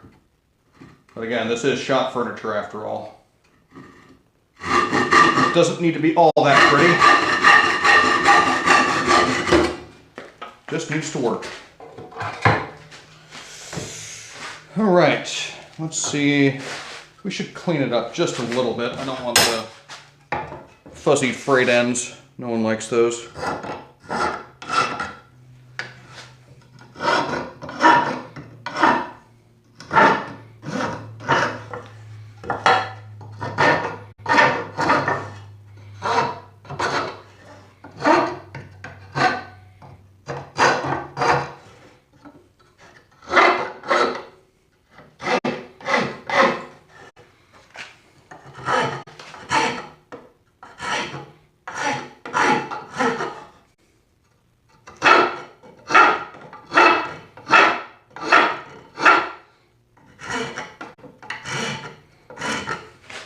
And someday I need to get more rasps. This thing does fine, but it's got its limitations.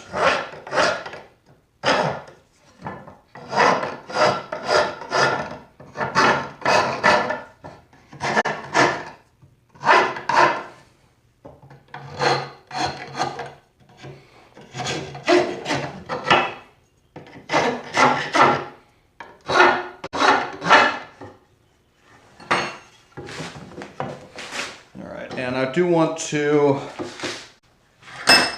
try and widen these openings just a little bit, just to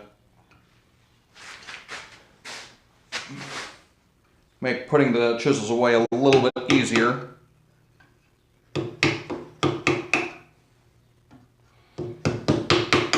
Just put a little bevel on the inlets.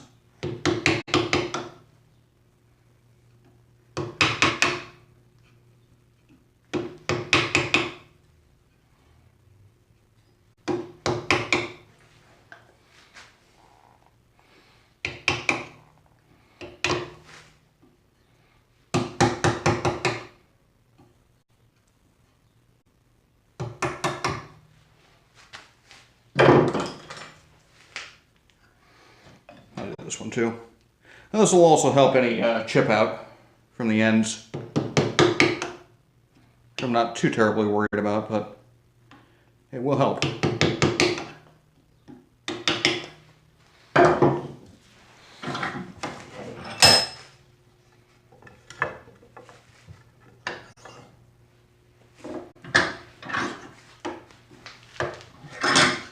Don't need you right now. That's why I got tool holders to put away the tools, get them out of the way.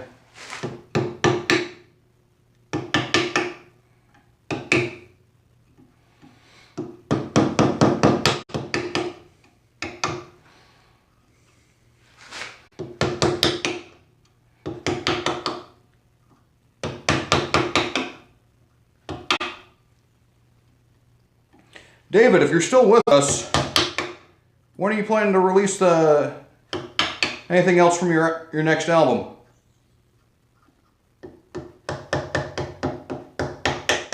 That first single was pretty dang cool.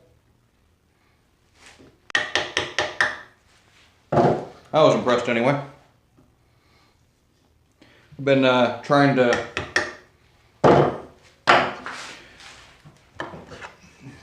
trick people into playing it. for the past couple of days with moderate success. So 3/4 and 1 inch, 5/8, 1/2 inch, 3/8, 1/4 inch. I've got a chisel rack. I'm pleased with that. That makes me happy.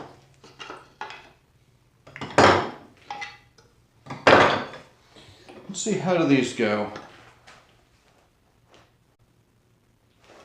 Another single Monday album at the end of the month. Right on. So you took my advice with the Mondays, I see. Or were you planning on doing Monday release anyway? No, these aren't spices. I already finished the spice rack. This is just trying to kill time to finish out the stream, unfortunately.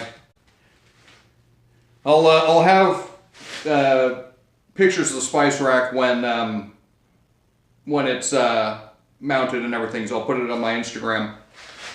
But yeah, did you not see it? Do you not see the finished rack?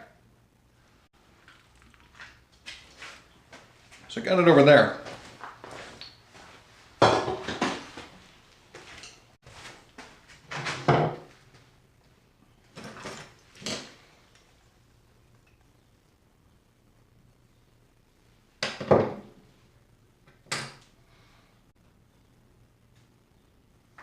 Yeah, the reason I suggested Mondays was because, you know, people aren't distracted by weekends, and people are probably pissed off that it's Monday and want to have some kind of diversion to take their mind off of it.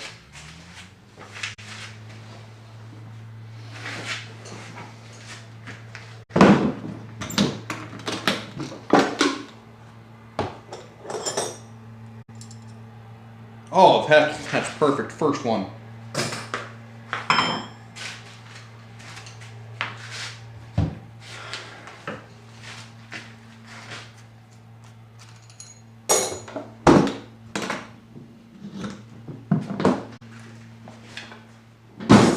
Yeah, I figured that probably the rest of the week people were a bit more focused on their jobs and weren't necessarily needing distraction as much. And Fridays, everybody's looking towards the weekend plans, and Saturdays they're in their weekend plans, so that was my thought behind it anyway.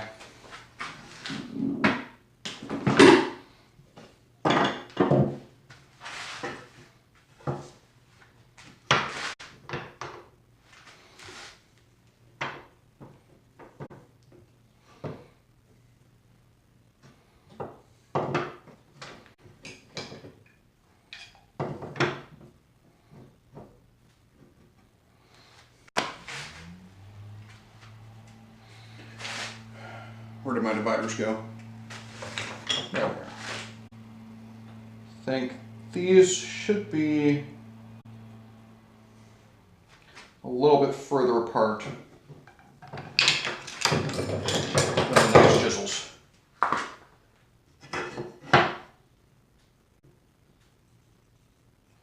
And I've only got 2, 3, 4, 5.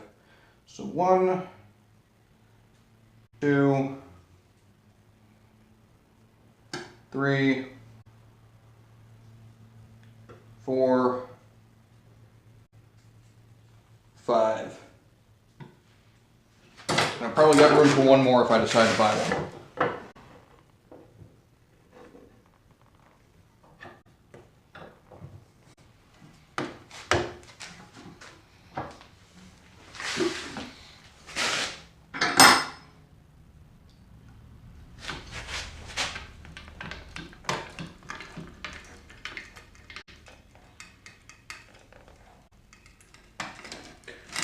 One, 2, 3, 4, 5, 6.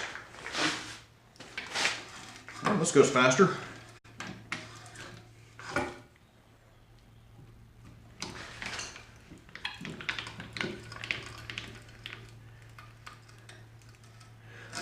1, 2, 3, 4, 5, 6. 6 it is.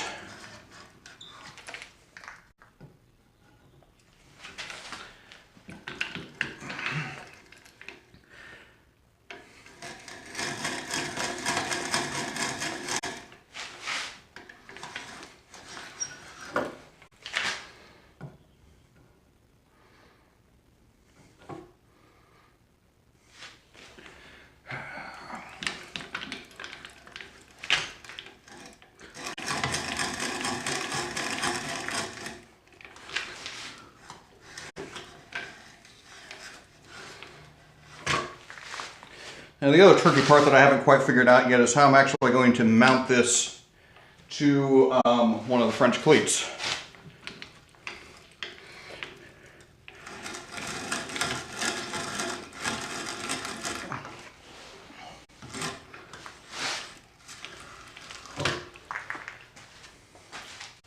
That's okay, just make this up as we go, one step at a time, right?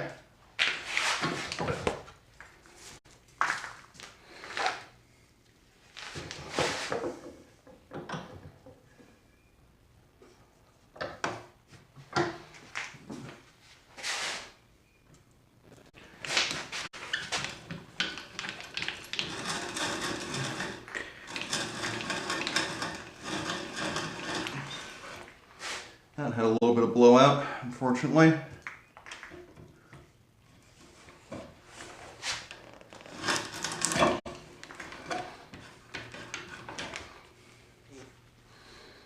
Might need to sharpen this bit. But sharpening bits is not something I've had the opportunity to try just yet. Is my camera's frozen, isn't it? See if maybe I can remedy that just real quick. It's probably overheated.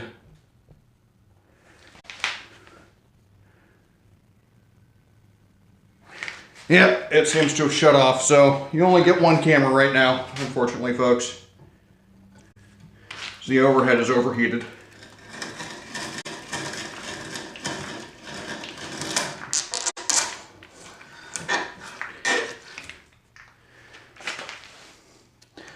It can usually go for days. The overhead was working for you?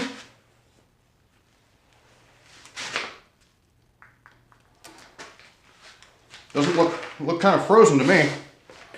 And now I'm not seeing it at all.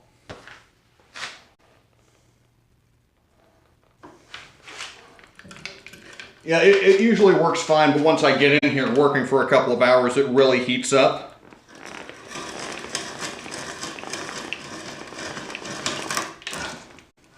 So it tends to shut off. Fortunately, it's usually good for a couple hours, so most of the stream it's on. And you know, someday I will have the equipment to be able to do it properly. And we won't have delays.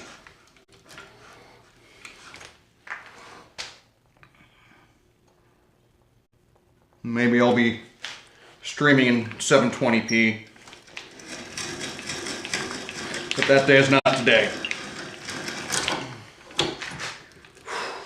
This drill bit is rough.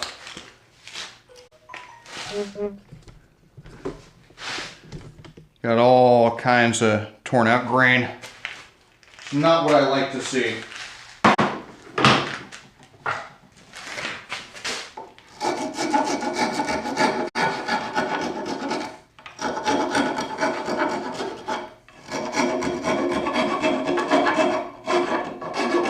So this bit probably just needs to be sharpened.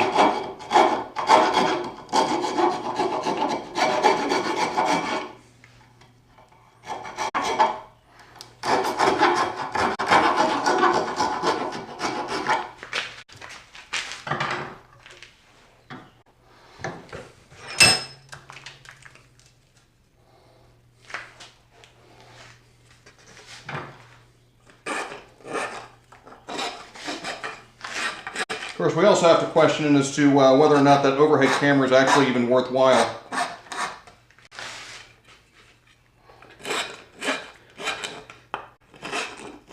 I thought it might add some better awareness as to where I was in the shop and everything, and have this guy just be up close so you could see what was going on, what I was actually working on. That was the concept anyway.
You know, these holes on the ends,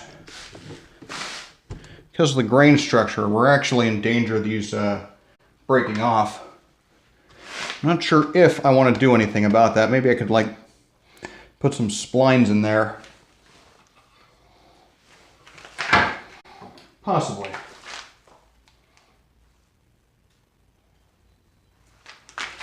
I cannot recall when the last time I sharpened this chisel is. Let's see if she's still sharp. That is not a sharp chisel. It's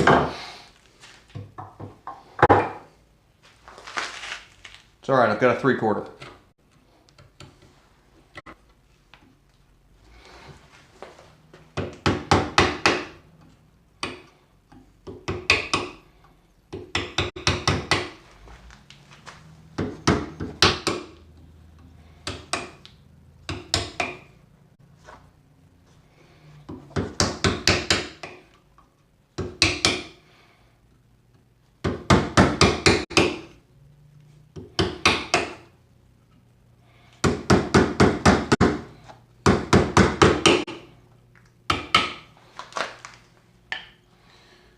And it's 1 o'clock, isn't it?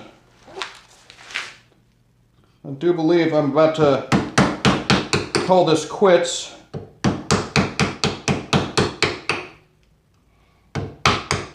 I think next stream, next week, I'm probably going to start on a bookcase. And the bookcase is not going to be hand tool by any stretch of the imagination, and it's not going to be fun woodworking by any stretch of the imagination. It's just going to be a quick and dirty project using framing lumber. And yeah, if you want to see hand tools, that's not the stream for you. Let's actually see how well these fit before I let you go. Oh yeah, that's pretty nice. We'll fine tune that a little bit, and yeah. Again, everybody, thanks for joining me. Give me a follow if you can. Follow me on Instagram if you want to see the spice rack in its full glory when it's mounted and filled with spices, because the spice must flow, shai hulud, right?